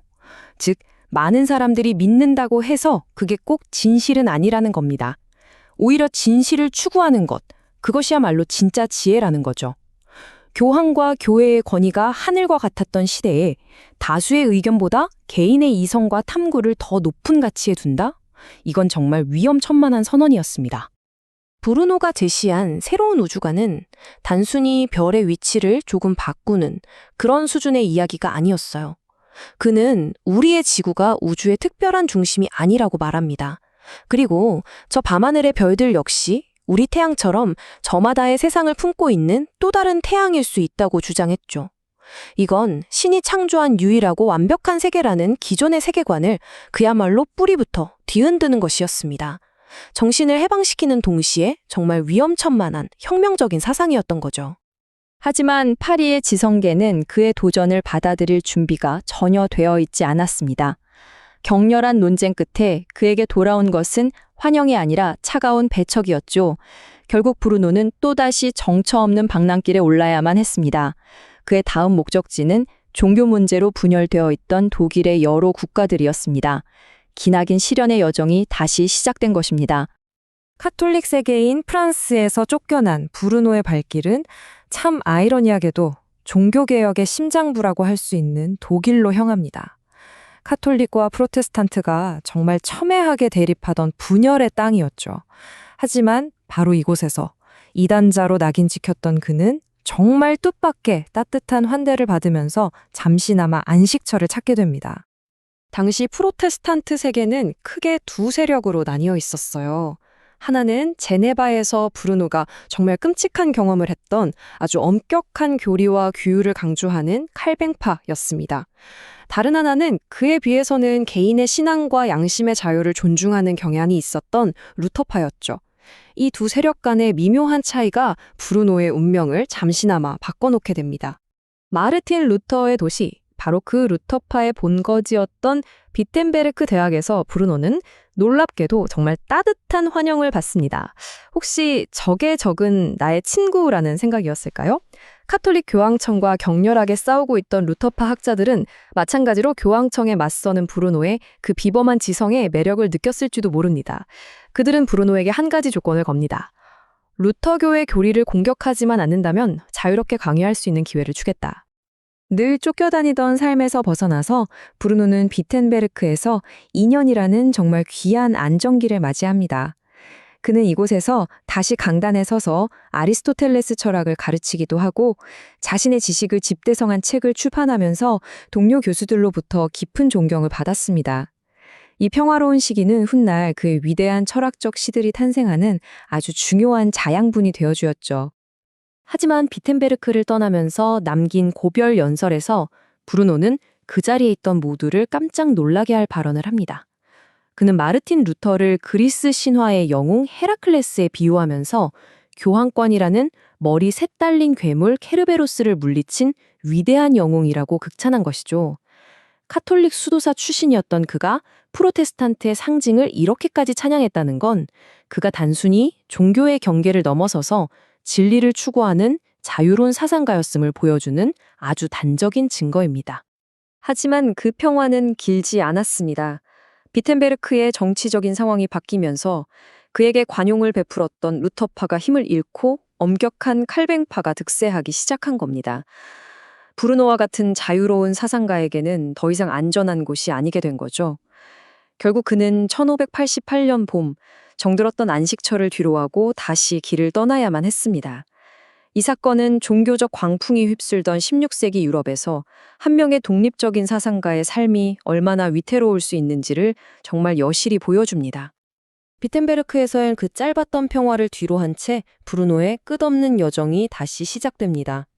이제 그는 자신의 연구를 지원해줄 강력한 후원자를 찾아서 유럽의 여러 궁정들을 전전하기 시작합니다. 신성 로마 제국의 황제가 있는 프라하로, 그리고 또 다른 새로운 대학으로. 그의 발걸음은 오직 단 한 곳, 자유롭게 생각하고 연구할 수 있는 곳을 향해 있었습니다. 그가 다음으로 향한 곳은 프라하였습니다. 당시 프라하에는 연금술과 신비학에 아주 깊은 관심을 가졌던 신성 로마 제국 황제 루돌프 2세의 궁정이 있었거든요. 브루노는 자신의 그 방대한 지식이 황제의 흥미를 끌 거라고 기대했죠.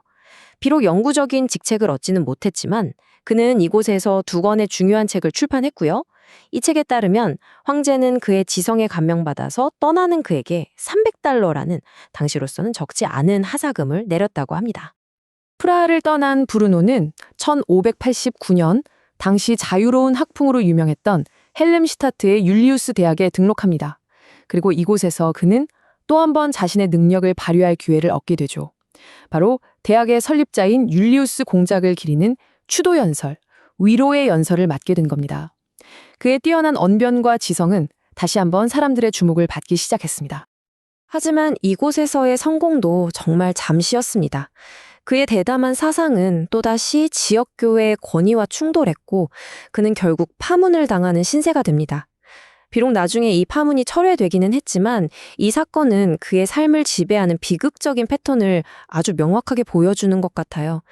잠시 환영을 받지만 결국 그의 급진적인 사상 때문에 갈등이 불거지고 끝내 쫓겨나고 마는 그런 운명의 반복이었습니다. 참 역설적이게도 그의 삶이 가장 불안정하고 격동적이었던 바로 이 방랑의 시기에 브루노는 자신의 철학적 사유를 집대성한 가장 위대한 걸작들을 탄생시킵니다. 어쩌면 이 끊임없는 이동과 고난이 그의 정신을 더욱 날카롭게 벼려냈던 걸지도 모르겠습니다. 바로 그의 철학적 유언으로 평가받는 장대한 라틴어 시 3부작이 바로 이때 나옵니다. 1590년 브루노는 당시 유럽 출판의 중심지였던 프랑크푸르트에 임시 거처를 마련합니다. 인쇄업자 베헬이라는 사람의 집에 머물면서 그는 자신의 모든 것을 쏟아부어서 평생의 연구를 집대성한 3편의 걸작을 출판하는 데 몰두했습니다.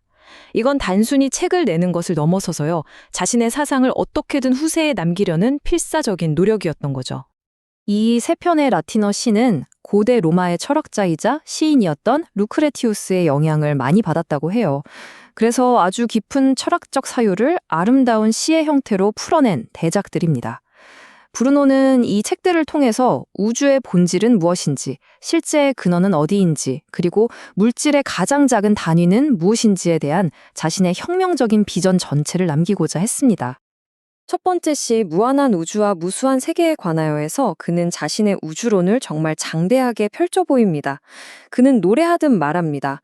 우주는 끝이 없고 우리가 사는 이 지구와 같은 세계가 저 밤하늘에 무한하게 존재한다고 말이죠.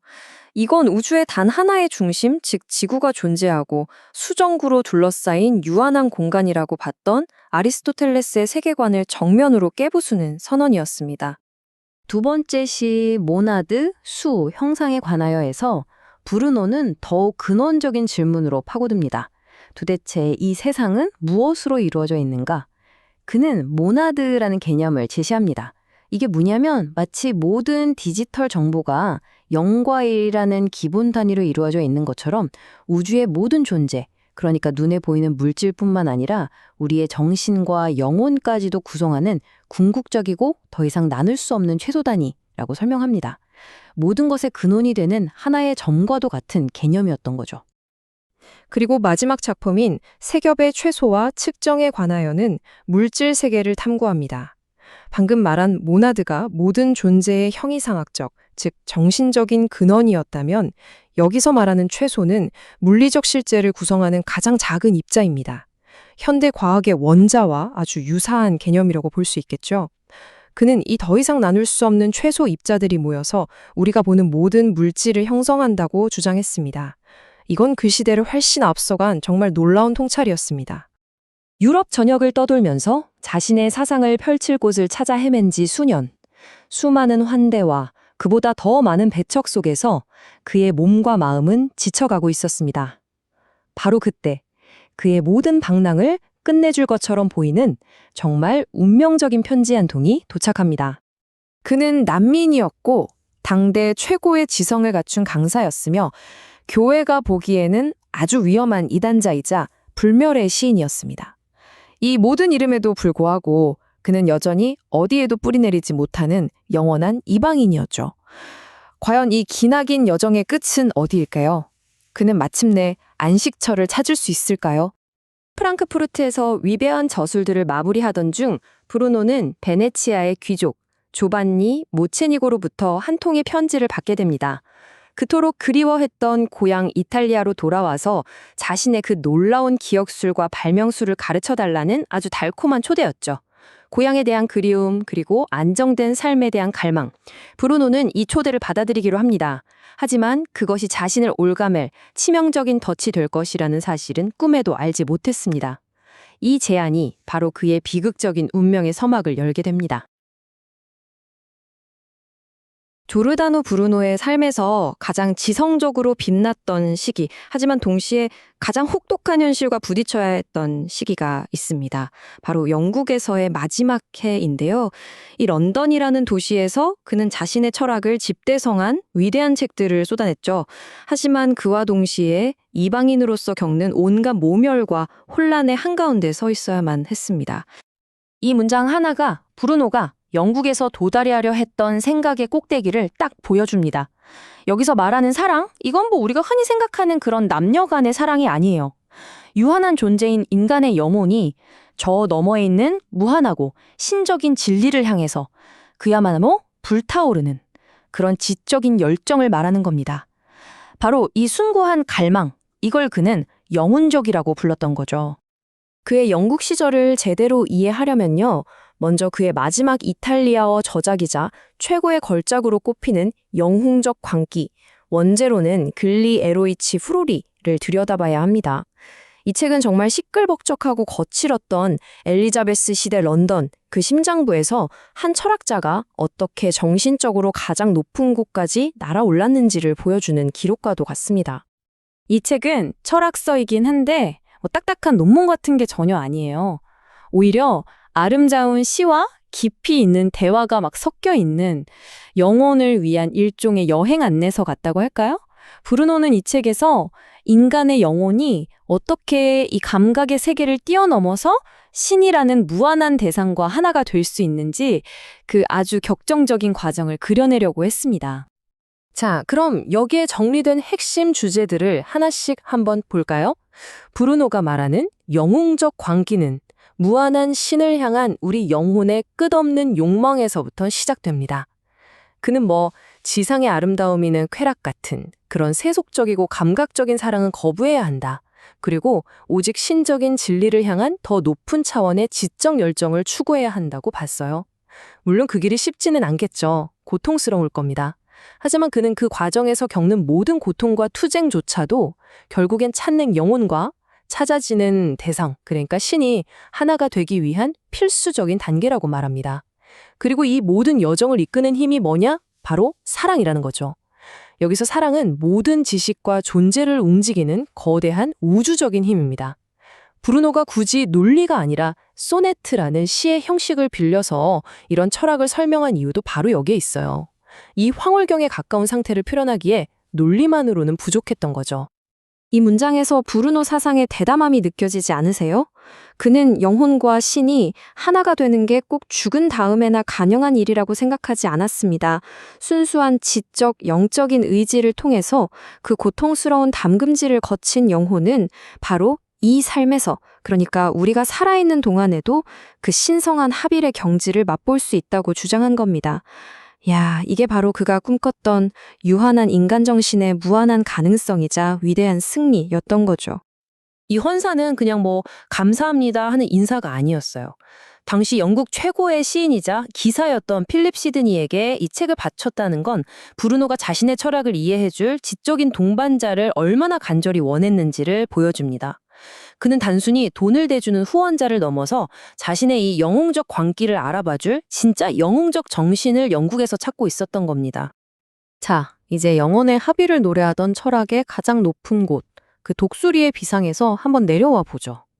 그리고 브루노가 실제로 두 발로 딛고 서 있었던 16세기 런던의 땅, 그 진흙탕 같은 현실 속으로 한번 걸어가 보겠습니다.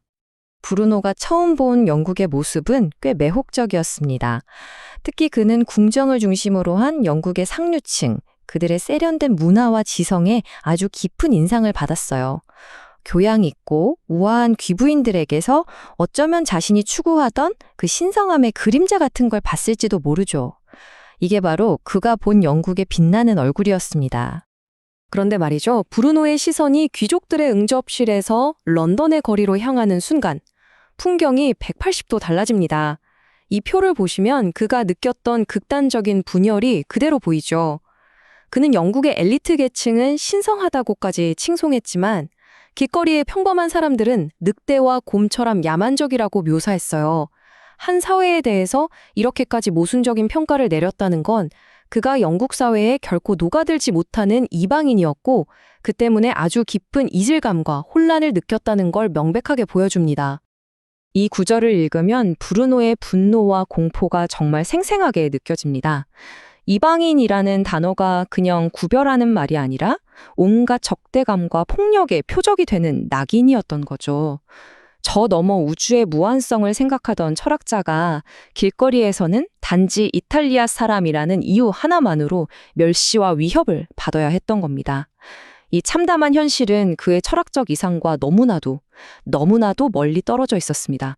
이렇게 철학의 하늘과 현실의 땅 사이에서 벌어진 그 격렬한 충돌을 가장 극적으로 보여주는 에피소드가 하나 있습니다. 바로 그 악명 높은 저녁 식사 대소동이죠. 이 사건 하나가 브루노가 쓴 그 어떤 철학책보다도 그의 영국 생활의 진짜 모습을 더 적나라하게 보여줍니다. 필립 시드니 경의 친구인 풀크 그레빌 경의 저택에서 열리는 저녁 식사, 당대 최고의 지성들과 철학 토론을 하기 위해 나선 브루노의 여정이었는데요. 하지만 이 여정은 시작부터 전혀 예상치 못한 방향으로 흘러가면서 한편의 부조리극이 되어버립니다. 자, 이게 바로 그날 저녁 브루노가 겪었던 재앙의 여정입니다. 다리 위에서 끝도 없이 뱃사공을 기다리는 걸로 시작해서 마치 지옥의 강을 건너는 듯한 뱃길, 낯선 곳에 갑자기 내려지고 그리고 어둡고 질척이는 통로에서 서투를 벌이기까지 지금부터 이 여정을 한 걸음씩 따라가 보면서 고귀한 철학자가 겪어야 했던 그 혼돈의 밤을 생생하게 한번 재구성해 보겠습니다. 이 저녁 모임의 목적은 아주 고상했습니다. 당대의 지성인들과 코페르니쿠스의 우주론 같은 최신 철학을 토론하기 위한 자리였거든요. 이렇게 지적인 기대로 가득 찼던 출발이 뒤에 펼쳐지는 그 대혼란과 대비되면서 상황이 더욱 희극적이면서도 또 한편으로는 비극적으로 느껴지는 거죠. 이야기는 템스강의 한 다리 위에서 시작됩니다. 브루노와 일행은 강을 건너려고 뱃사공을 정말 애타게 부르짖어요.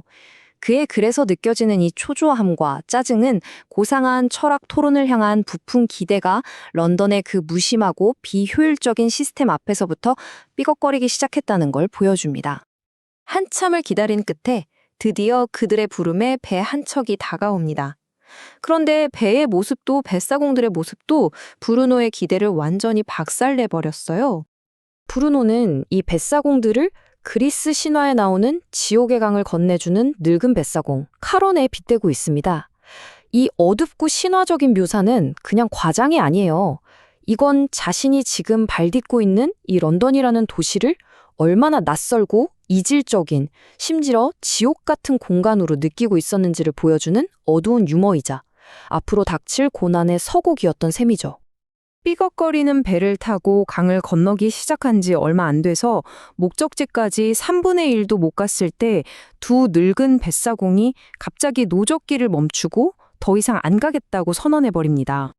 바로 이 대목에서 우리는 브루노가 매일 마주해야 했을 런던 사람들의 그 무뚝뚝하고 비협조적인 태도를 엿볼 수 있습니다. 정당한 돈을 내는 손님을 목적지까지 데려다주는 기본적인 약속조차 이들에게는 통하지 않았던 거죠. 결국 브루노와 친구들은 낯선 강가에 버려지듯 내릴 수밖에 없었습니다. 이제부터가 진짜 시련의 시작입니다. 어둠 속에서 길을 찾아야 하는 상황. 브루노는 지름길이라고 생각되는 곳으로 자신 있게 일행을 이끌지는 그 선택은 상황을 최악으로 몰고 갑니다. 이 장면이야말로 이 이야기의 절정이자 브루노의 영국 생활 전체를 꿰뚫는 강력한 상징입니다.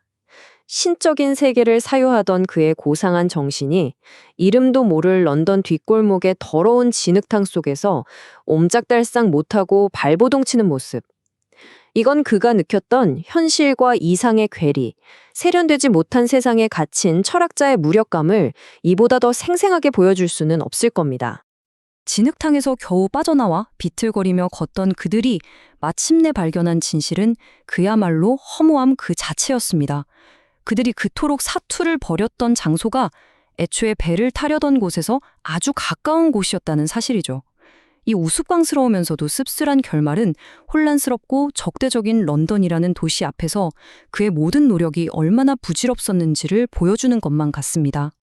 이렇게 매일같이 크고 작은 좌절을 겪었음에도 불구하고 정말 아이러니하게도 브루노의 영국 체류 기간은 그의 전생애를 통틀어서 가장 안정적이고 생산적인 시기였습니다. 하지만 그 시간도 갑작스럽게 끝을 맞이하고 있었죠. 이 연대표는 브루노의 영국 생활이 어떻게 마무리되었는지를 보여줍니다. 여기서 핵심은 그의 후원자였던 프랑스 대사 모비시에르의 임기가 끝나고 본국으로 돌아가게 된 겁니다. 대사의 거처에 머물면서 안정을 누렸던 브루노의 시대 역시 그렇게 막을 내리게 된 거죠. 모비시에르의 후원은 브루노에게 정말 생명줄과도 같았습니다. 대사관이라는 안전한 공간이 있었기에 그는 런던의 그 적대적인 현실로부터 거리를 두고 자신의 위대한 책들을 쓰는데 몰두할 수 있었던 거죠. 그에게 대사관은 그냥 머무는 곳이 아니라 지적인 피난처였던 셈입니다. 영국을 떠나는 길조차 순탄치 않았습니다. 한 나라를 대표하는 고위 외교관마저 가진 모든 것을 강탈당할 만큼 당시의 여행은 위험으로 가득했습니다. 이 사건은 이제 강력한 보호자를 잃은 브루노가 홀로 마주해야 할 세상이 얼마나 더 가혹하고 위험할지를 암시하는 아주 불길한 전조처럼 보입니다. 브루노는 영국에서 자신의 철학을 집대성한 위대한 지적 유산을 남겼습니다. 하지만 그의 주머니는 텅 비어 있었고 그의 곁을 지켜주던 후원자도 떠났죠. 지적으로는 생애 최고의 승리를 거두었지만 현실적으로는 다시 한번 빈손의 방랑자가 된 겁니다. 이제 그는 홀로 불확실한 운명이 기다리는 유럽 대륙으로 다시 걸어 들어가야만 했습니다. 자, 조르다노 브루노의 삶, 그 여정의 정점이자 가장 비극적인 마지막 장에 드디어 도착했습니다. 바로 그의 운명을 완전히 결정지어버린 숙명과도 같았던 고국으로의 귀환인데요. 온 유럽을 떠돌던 이 위대한 사상가의 발걸음이 어떻게 해서 종교 재판소의 화형대 위에서 멈추게 되었는지 이 책과 함께 그 마지막 길을 따라가 보겠습니다. 모든 건 1591년 8월 브루노가 프랑크푸르트에 머물고 있을 때 시작돼요. 바로 그때 그의 인생을 송두리째 바꿔놓을 편지 한 통이 도착하죠. 보낸 사람은 베네치아의 젊은 귀족 조반니 모체니고였습니다. 그는 브루노의 그 유명한 기억술과 발명술을 배우고 싶다면서 아주 간곡하게 베네치아로 와달라고 초청합니다. 겉보기엔 그냥 순수한 학문적 호기심 같아 보이죠? 하지만 이 초대장 뒤에는 아주 위험한 덫이 숨겨져 있었죠. 그럼 대체 이 조바니 모체니고라는 사람은 어떤 인물이었을까요? 그는 겉으로는 브루노의 지식을 배우고 싶어 하는 것처럼 보였지만 사실 그 속마음은 전혀 딴판이었습니다. 그가 진짜 원했던 건 브루노의 심오한 철학 이런 게 아니었어요. 그보다는 자연을 내 맘대로 부리는 님, 한마디로 흑마술의 비밀을 얻고 싶어 했죠. 이 책에서는 그를 아주 천박하고 비열하고 미신에 깊이 빠져 있으면서 허용심만 가득한 인물로 묘사하고 있는데요. 바로 이 사람이 브루노의 인생에서 가장 결정적이고 또 가장 위험한 인물이 될 줄은 아무도 몰랐습니다. 여기서 당연히 이런 질문이 나올 수밖에 없죠.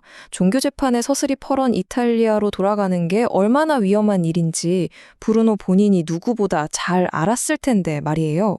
도대체 왜 그는 이 위험한 초대에 응했을까요? 이 책에서는 몇 가지 이유를 제시합니다. 우선 오랜 망명 생활에 지쳐서 고국이 너무나 그리웠을 거라는 점, 그리고 또 하나는 당시 유럽에서 가장 강력한 공화국이었던 베네치아라면 자신을 지켜줄 수 있을 거라는 어쩌면 조금은 순진했을지도 모를 그런 믿음이 있었을 거라는 겁니다. 베네치아에 도착한 브루노도 처음엔 꽤 조심했던 것 같아요. 따로 집을 구해서 파도바와 베네치아를 오가면서 모체니고를 가르쳤죠. 하지만 운명의 장난이었을까요? 그는 결국 모체니고의 저택으로 들어가서 함께 살게 됩니다. 바로 이 결정이 그의 발목을 잡는 다시는 빠져나올 수 없는 덫이 되어 버린 거죠. 모체니고의 집에서 생활하면서부터 둘의 관계는 급격히 틀어지기 시작합니다. 이 화면이 그 상황을 아주 잘 보여주는데요. 브루노는 스승으로서 철학과 기억술 같은 지적인 가르침을 주려고 했지만 제자인 모체니고는 그런 것엔 전혀 관심이 없었어요. 그가 원했던 건 당장 쓸 수 있는 신비한 힘, 권능이었으니까요. 아니, 이 사람은 왜 핵심을 안 가르쳐주는 거야? 뭔가 숨기고 있는 게 분명해. 이런 식으로 기대가 실망으로, 실망은 의심으로 바뀌어 갔습니다. 그러다 브루노가 책 출판 때문에 프랑크푸르트로 떠날 계획이라고 하니까 모체니고는 흑마술을 알려주지 않고 도망치려는구나 하는 편직증적인 생각에 사로잡히고 맙니다. 결국 터질 게 터지고 맙니다. 모체니고의 분노와 두려움은 끔찍한 배신으로 이어졌죠. 이 타임라인을 한번 보세요. 1592년 5월 22일 밤 곤돌라 사공들까지 동원해서 잠들어 있던 브루노를 덮칩니다. 그리고 바로 다음 날 종교재판소에 브루노를 이단으로 고발하는 첫 번째 고발장을 제출하죠. 이게 다 하루 이틀 만에 벌어진 일이라는 거죠. 이건 절대 우발적인 행동이 아니었습니다. 정말 치밀하게 계획된 아주 냉혹한 배신이었던 겁니다. 모체니고가 직접 남긴 이 말을 보면 모든 게 명확해집니다. 정말 소름 돋지 않나요? 그의 배신은 순간적인 감정 때문이 아니라 처음부터 브루노를 종교재판소에 넘길 생각으로 접근했다는 걸 스스로 자백하고 있는 셈입니다. 한마디로 그는 브루노를 잡기 위한 미끼였던 거죠. 자, 이제 브루노의 시련은 완전히 새로운 국면으로 접어들게 됩니다. 바로 베네치아 종교재판소의 법정인데요. 이곳에서 그가 평생을 바쳐 쌓아올린 지성과 신념이 궁극의 시험대에 오르게 됩니다. 과연 그의 철학은 이 무서운 칼날 앞에서 어떻게 다뤄졌을까요? 지금부터 자세히 한번 들여다보겠습니다. 이 표를 보시면 한눈에 들어오는데요. 왼쪽이 모체니고가 제기한 혐의고 오른쪽이 브루노의 반박입니다. 모체니고는 브루노가 그리스도를 모욕했고 삼위일체, 즉 성부, 성자, 성령이 하나라는 교리, 그리고 화채설, 미사 때 빵과 포도주가 진짜 그리스도의 몸과 피로 변한다는 교리, 같은 카톨릭의 핵심 교리를 의심했다고 고발합니다. 심지어 그리스도의 기적이 그냥 마법일 뿐이라고 주장했다는 엄청난 혐의까지 제기하죠. 당연히 브루노는 대부분의 혐의를 격렬하게 부인했습니다. 특히 그리스도의 기적에 대한 혐의를 들었을 때는 대체 누가 이런 악마 같은 소리를 지어낸 거냐라며 경악했다고 기록되어 있을 정도예요. 물론 일부 인정한 부분도 있습니다. 삼위일체의 위격이란 단어에 대해 철학적으로 의문을 제기한 적은 있다. 또 수도사들을 비판한 건 맞지만 그건 교회의 개혁을 바라는 마음에서 한 말이다. 이런 식으로요. 어떻게든 자신의 철학적 탐구가 신앙 자체를 부정하는 게 아니라고 필사적으로 변호하려 했던 거죠. 하지만 재판이 계속되면서 브루노도 깨달은 겁니다. 이건 그냥 논리적인 변론으로 빠져나갈 수 있는 상황이 아니구나. 이대로 가다간 정말 죽겠구나. 그는 거대한 위협 앞에서 결국 극적인 선택을 하게 됩니다. 이 순간이 상상이 가시나요?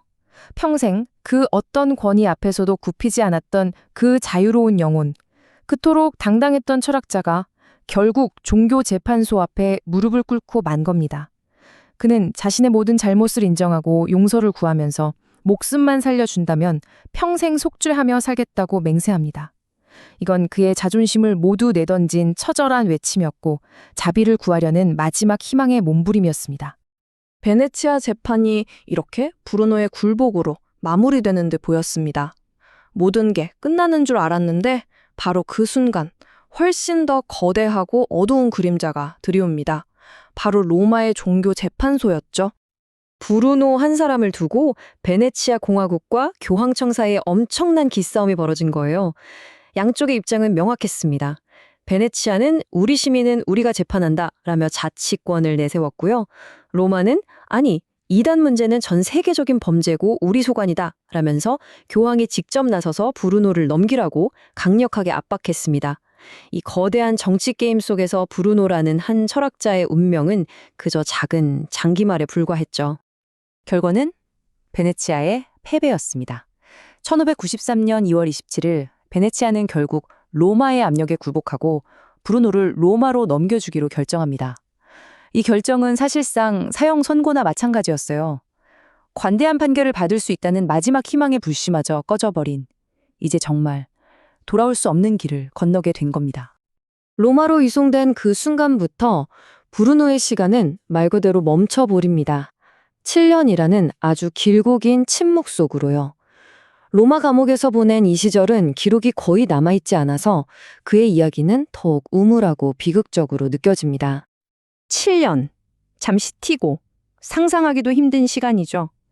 이 7년 동안 로마의 지하 감옥에서 그에게 정확히 무슨 일이 있었는지는 우리가 거의 알지 못합니다. 그야말로 완벽한 어둠과 침묵의 시간이었을 겁니다. 로마에서 브루노의 운명을 손에 쥔 사람들은 정말 당대 최고의 거물들이었습니다. 대신문관장 산토리오 추기경, 당대 최고의 신학자였던 벨라르미노, 심지어는 수많은 개신교도를 학살한 사건을 영광스러운 날이라고 칭송했던 세베린 추기경까지. 이 막강하고 타협이라고는 모르는 권력자들 앞에 브루노는 홀로 맞서야만 했습니다. 사실 종교재판소의 진짜 목표는 그냥 사형시키는 게 아니었어요. 그들에게 더 큰 승리는 이단자의 영혼을 굴복시키는 것, 즉 그의 모든 사상을 스스로 부정하고 공개적으로 카톨릭 신앙으로 돌아오게 만드는 거였죠. 이 책에서는 동시대 철학자였던 캄파넬라가 끔찍한 고문을 당했던 사례를 들면서 브루노 역시 이 7년의 침묵 동안 개종을 강요당하며 상상하기 힘든 고문을 당했을 가능성이 매우 높다고 이야기합니다. 그리고 마침내 7년간의 기나긴 신문과 아마도 있었을 고문 끝에 로마 종교재판소는 브루노의 방대한 사상을 8가지의 치명적인 이단 명제로 압축합니다. 이게 바로 그에게 내려진 최후의 심판서였던 셈이죠.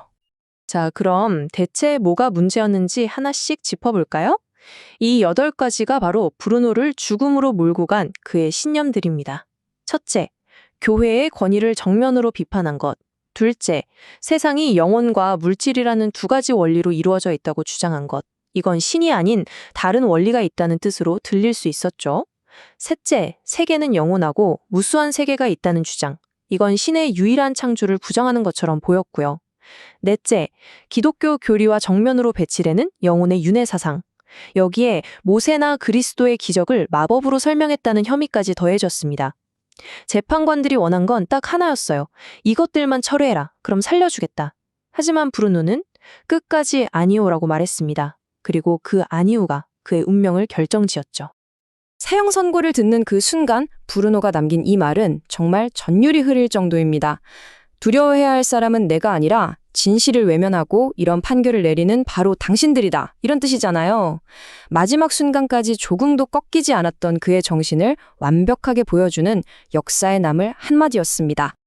이제 브루노의 마지막 여정입니다. 1600년 2월 17일 로마의 campo de fiori, 우리말로 하면 꽃의 광장이라고 불리는 곳이죠. 지금부터는 역사 기록에 남아있는 그대로 그의 마지막 순간을 함께 따라가 보겠습니다.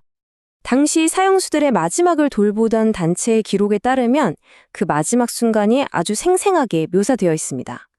사제들은 화형장으로 가는 길 내내 브루노에게 십자가를 들이밀면서 제발 회개하라고, 이게 마지막 기회라고 애원했다고 해요.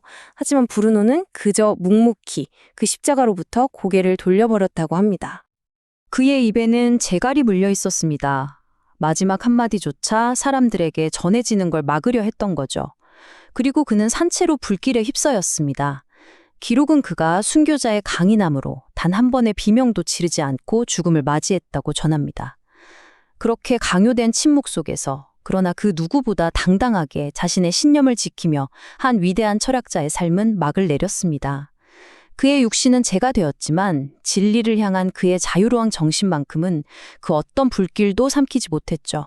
오히려 그 불꽃은 시대를 넘어 지금까지도 우리에게 진리란 무엇인가, 그리고 자유란 무엇인가라는 묵직한 질문을 던지고 있는 것 같습니다. 자, 드디어 조르다노 브루노 이야기의 마지막 장에 도착했습니다. 베네치아의 어두운 감방에서 시작해 로마에서의 비극적인 운명에 이르기까지 그의 마지막 발자취를 따라가 보려 합니다. 이번 여정 역시 제이 루이스 맥킨타이어가 쓴 책을 길잡이 삼아 그의 삶의 마지막 순간들과 그가 남긴 위대한 지적 유산이 어떻게 시대를 넘어 지금까지도 우리에게 깊은 울림을 주는지 함께 살펴보겠습니다. 이야기는 1593년 2월 브루노가 죄수의 몸으로 로마에 들어서는 암울한 장면에서 시작됩니다. 이제 그는 로마 종교재판소, 즉 카톨릭 교회의 심장부에서 그 막강한 권력과 정면으로 맞서야만 하는 운명에 처한 거죠.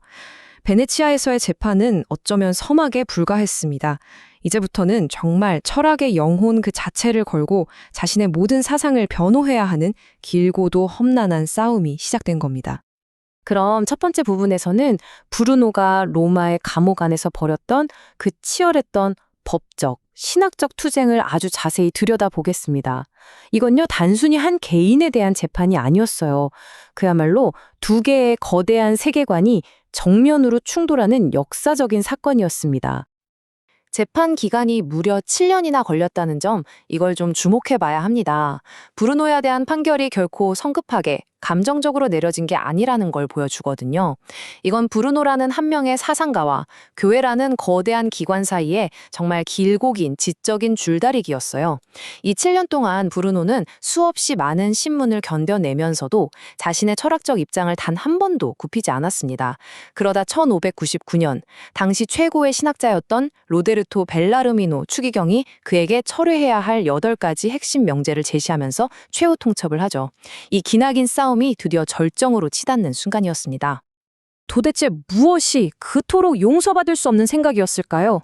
종교재판소가 문제 삼았던 핵심 혐의들은 바로 이런 것들이었습니다. 사실상 그의 사상체계 전체가 재판대에 올랐다고 봐도 무방하죠. 먼저 우주가 무한하고 셀 수 없이 많은 세계가 존재한다는 그의 우주론. 이건 인간과 지구가 우주의 중심이라는 교회의 세계관을 뿌리부터 뒤흔드는 거였잖아요. 또 영혼이 윤회한다는 주장은 부활이라는 기독교의 핵심 교리와 정면으로 배치됐죠. 그리고 정말 충격적이었을 부분은 예수와 모세의 기적을 신성한 능력이 아니라 고도로 숙련된 마법의 결과로 해석했다는 점입니다.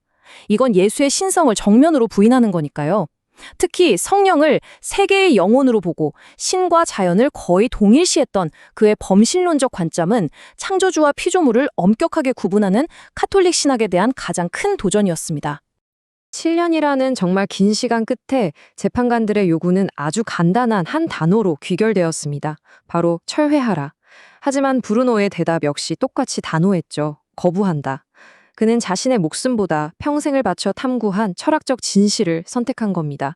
이제 더 이상 타협은 불가능한 궁극적인 교착 상태에 도달한 거죠. 브루노에게 그의 사상은 그냥 머릿속의 생각이 아니었어요. 그가 보고 이해한 세계의 진리 그 자체였던 겁니다. 자, 이제 우리는 브루노의 삶에서 가장 극적이고 또 가장 비극적인 절정의 순간으로 넘어가 보겠습니다. 바로 그의 마지막 순간과 처형의 장면입니다. 사형 선고를 들은 브루노가 판사들을 향해 남긴 이 말은 그의 꺾이지 않는 정신을 상징적으로 보여줍니다. 그는 이렇게 말했죠. 아마도 판결을 내리는 당신들이 이 판결을 받는 나보다 더 큰 두려움을 느낄 것이다. 정말 엄청난 말 아닙니까? 이 강력한 한마디로 그는 자신의 유죄 판결이 내려지는 그 순간을 오히려 자신의 도덕적 승리의 순간으로 바꿔버렸습니다. 육체는 정죄당했지만 정신만큼은 조금도 굴복하지 않았다는 것. 오히려 진리를 외면하고 자신을 심판하는 저들이야말로 진짜 두려움에 떨고 있는 자들이라고 선언한 것이나 마찬가지였습니다. 그의 처형은 아주 엄숙하고 정해진 절차에 따라 진행되었습니다. 먼저 그는 로마의 꽃의 광장이라는 뜻을 가진 캠포 데 피오리로 끌려 나왔습니다. 그곳에서 참수된 성 요한 형제회 소속 사제들이 마지막 자비를 베푸는 척 십자가에 입을 맞추라며 내밀었지만 브루노는 단호하게 고개를 돌려버렸습니다. 죽음의 문턱 바로 앞에서도 자신의 신념을 굽히지 않겠다는 명백하고도 마지막 의사표시였죠. 결국 당국은 그가 군중을 향해 연설하는 것을 막기 위해 그의 혀에 재갈을 물렸습니다. 그리고 마침내 그는 자신이 밀었던 진리를 위해 뉘우침 없이 그 뜨거운 불길 속에서 생을 마감했습니다. 그의 육신은 그렇게 불길 속으로 사라졌지만 그의 사상은 이제 막 타오르기 시작했습니다. 그의 죽음을 목격한 우리는 이제 그가 목숨을 바쳐서까지 지키려 했던 그 위대한 사상의 우주로 함께 들어가 보겠습니다. 대체 어떤 생각들이었기에 한 인간이 그런 궁극적인 희생을 감수할 수 있었던 걸까요? 바로 이 질문이 핵심입니다. 그의 죽음이라는 비극적인 서사에서 한 걸음 더 나아가 그의 철학이라는 본질로 초점을 옮겨보죠. 무엇이 한 인간을 죽음의 공포 앞에서도 이토록 강하고 단단하게 만들었을까요? 그의 혁명적인 우주론부터 한번 살펴보죠. 브루노의 논리는 간단했습니다. 신이 무한하다면 그 무한한 신의 창조물인 우주 또한 당연히 무한해야 한다는 것이었죠. 무한한 능력을 가진 화가가 겨우 손바닥만한 캔버스 하나만 그리고 멈추지는 않을 거라는 비유와 비슷합니다. 이 생각 하나가 당시의 중세적 세계관을 완전히 산산조각 냈습니다. 지구가 우주의 중심이라는 생각, 하늘은 천상의 영역이고 땅은 지상의 영역이라는 위계질서, 이 모든 것이 무너져 내리는 거죠. 그에게 밤하늘의 별들은 그냥 반짝이는 점이 아니라 우리 태양계처럼 저마다의 행성을 거느린 또 다른 태양들이었습니다. 그리고 그 수많은 세계 어딘가에는 우리와 같은 혹은 우리와는 전혀 다른 지적 생명체가 존재할 수도 있다고 생각했습니다. 이건 단순히 천문학적인 발견을 넘어서 인류를 우주의 중심이라는 특권적 지위에서 끌어내리는 정말 대담하고 위험한 주장이었습니다. 다음은 그의 범신론적 비전입니다. 브루노는 신이 저 멀리 하늘 위에서 세상을 내려다보는 초월적인 존재가 아니라고 봤습니다. 대신 이 세상 만물 안에 스며들어 있는 세계의 영혼, 즉 아니마 문디라고 생각했죠. 다시 말해서 신과 자연은 둘이 아니라는 실체의 통일성을 주장한 겁니다. 바다와 파도를 생각해 보시면 쉬울 것 같아요. 파도는 제각기 다른 모양으로 나타나지만 결국 모두 바다라는 하나의 물로 이루어져 있잖아요. 브루노에게 별, 바위, 식물, 인간은 모두 신이라는 거대한 바다의 각기 다른 파도와 같은 겁니다. 그렇기 때문에 자연을 탐구하는 것이 곧 신을 탐구하는 가장 성스러운 길이 되는 거죠. 이는 신성한 것과 세속적인 것을 엄격하게 나누던 당시 신학에겐 정말 받아들이기 힘든 매우 위협적인 사상이었습니다. 이건 그의 철학 중에서도 가장 심오하고 조금은 복잡하게 들릴 수 있는 개념인데요. 바로 대립의 일치입니다. 쉽게 말해 무한이라는 궁극적인 실체, 즉 신 안에서는 우리가 생각하는 모든 모순과 대립이 결국 하나로 통합된다는 생각입니다. 가장 작은 점과 가장 큰 공간, 시작과 끝, 선과 악, 사랑과 증오, 이런 것들이 서로 반대되는 것처럼 보이지만 사실은 더 큰 하나의 전체를 이루는 다른 측면일 뿐이라는 거죠. 마치 동전의 앞면과 뒷면이 서로 달라 보이지만 결국 하나의 동전인 것처럼요. 브루노는 이 개념을 통해 세상의 모든 복잡함과 모순을 아우르는 하나의 통일된 진리를 찾고자 했던 겁니다. 자, 이 표를 보시면 모든 것이 아주 명확해집니다. 당시 교회가 가르치던 세계와 브루노가 제시한 우주가 얼마나 달랐는지, 그 근본적이고 화해할 수 없는 갈등이 한눈에 들어오죠. 한쪽은 유한하고 지구가 중심이며 신이 창조한 위계적인 세계입니다. 그리고 그 세계는 신앙과 계시를 통해서만 알 수 있죠. 반면 다른 한쪽은 무한하고 중심이 없으며 영원하고 통일된 우주입니다. 그리고 이 우주는 인간의 이성과 탐구를 통해 이해할 수 있습니다. 이 두 세계관은 말대로 서로 다른 운영체제 위에서 돌아가는 컴퓨터와 같았어요. 공존이 불가능했고 결국 비극적인 충돌로 이어질 수밖에 없었던 겁니다. 이제 마지막 부분입니다. 조르다노 브루노의 삶과 사상이 남긴 길고 복잡하며 때로는 논란으로 가득했던 그 유산을 추적해 보겠습니다. 그의 죽음은 결코 끝이 아니었습니다. 오히려 시대를 넘어 울려 퍼지는 거대한 메아리의 시작이었죠. 브루노의 명성은 그가 죽은 뒤에야 비로소 극적으로 변해갔습니다. 처음 한 세기 동안은 철학자 피에르벨에 의해 무신론자라는 끔찍한 낙인이 찍혀 혐오의 대상이 되기도 했죠. 하지만 18세기에 들어서 독일에서 범신론 논쟁이 불붙으면서 괴테와 같은 위대한 사상가들이 그를 재발견하기 시작합니다. 그리고 19세기 유럽 전역에 혁명의 바람이 불던 시대에는 자유와 저항의 상징, 즉 자유사상의 순교자로 추앙받게 되죠. 그 절정은 1889년에 찾아옵니다. 그가 화영대 위에서 불길 속으로 사라졌던 바로 그 장소, 로마의 캄포 데 피오리 광장 한복판에 그의 동상이 보란듯이 세워진 겁니다. 이건 억압에 대한 사상의 최종적인 승리를 알리는 정말 극적인 장면이었습니다. 그의 지적 유산은 사실 매우 복잡합니다. 그가 어떤 특정한 학파를 세운 건 아니거든요. 대신 후대의 위대한 사상가들에게 끊임없이 영감을 주거나 혹은 논쟁의 대상이 되었습니다. 예를 들어 스피노자는 브루노와 비슷한 범신론적 세계관을 가졌지만 브루노에게 직접적인 영향을 받았다는 증거는 없습니다. 오히려 후대의 두 사람 모두 위험한 이단 사상가로 함께 묶여서 비난받았죠.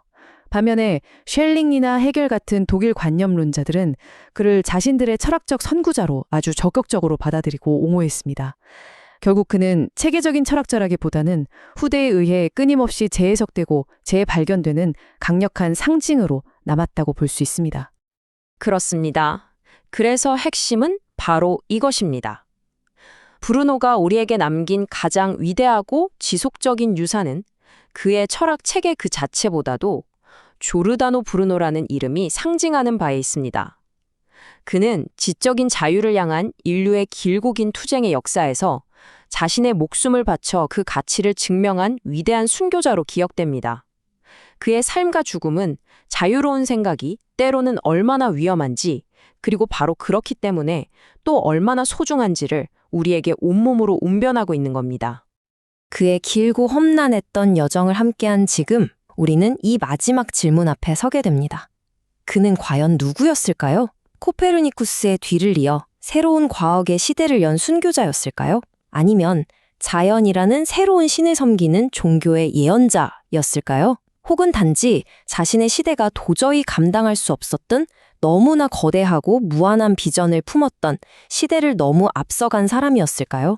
브루노의 삶과 죽음이 진정으로 무엇을 의미하는지에 대한 답은 아마도 이 이야기를 듣는 우리 각자의 마음속에서 대속될 영원한 탐구의 여정으로 남을 것입니다.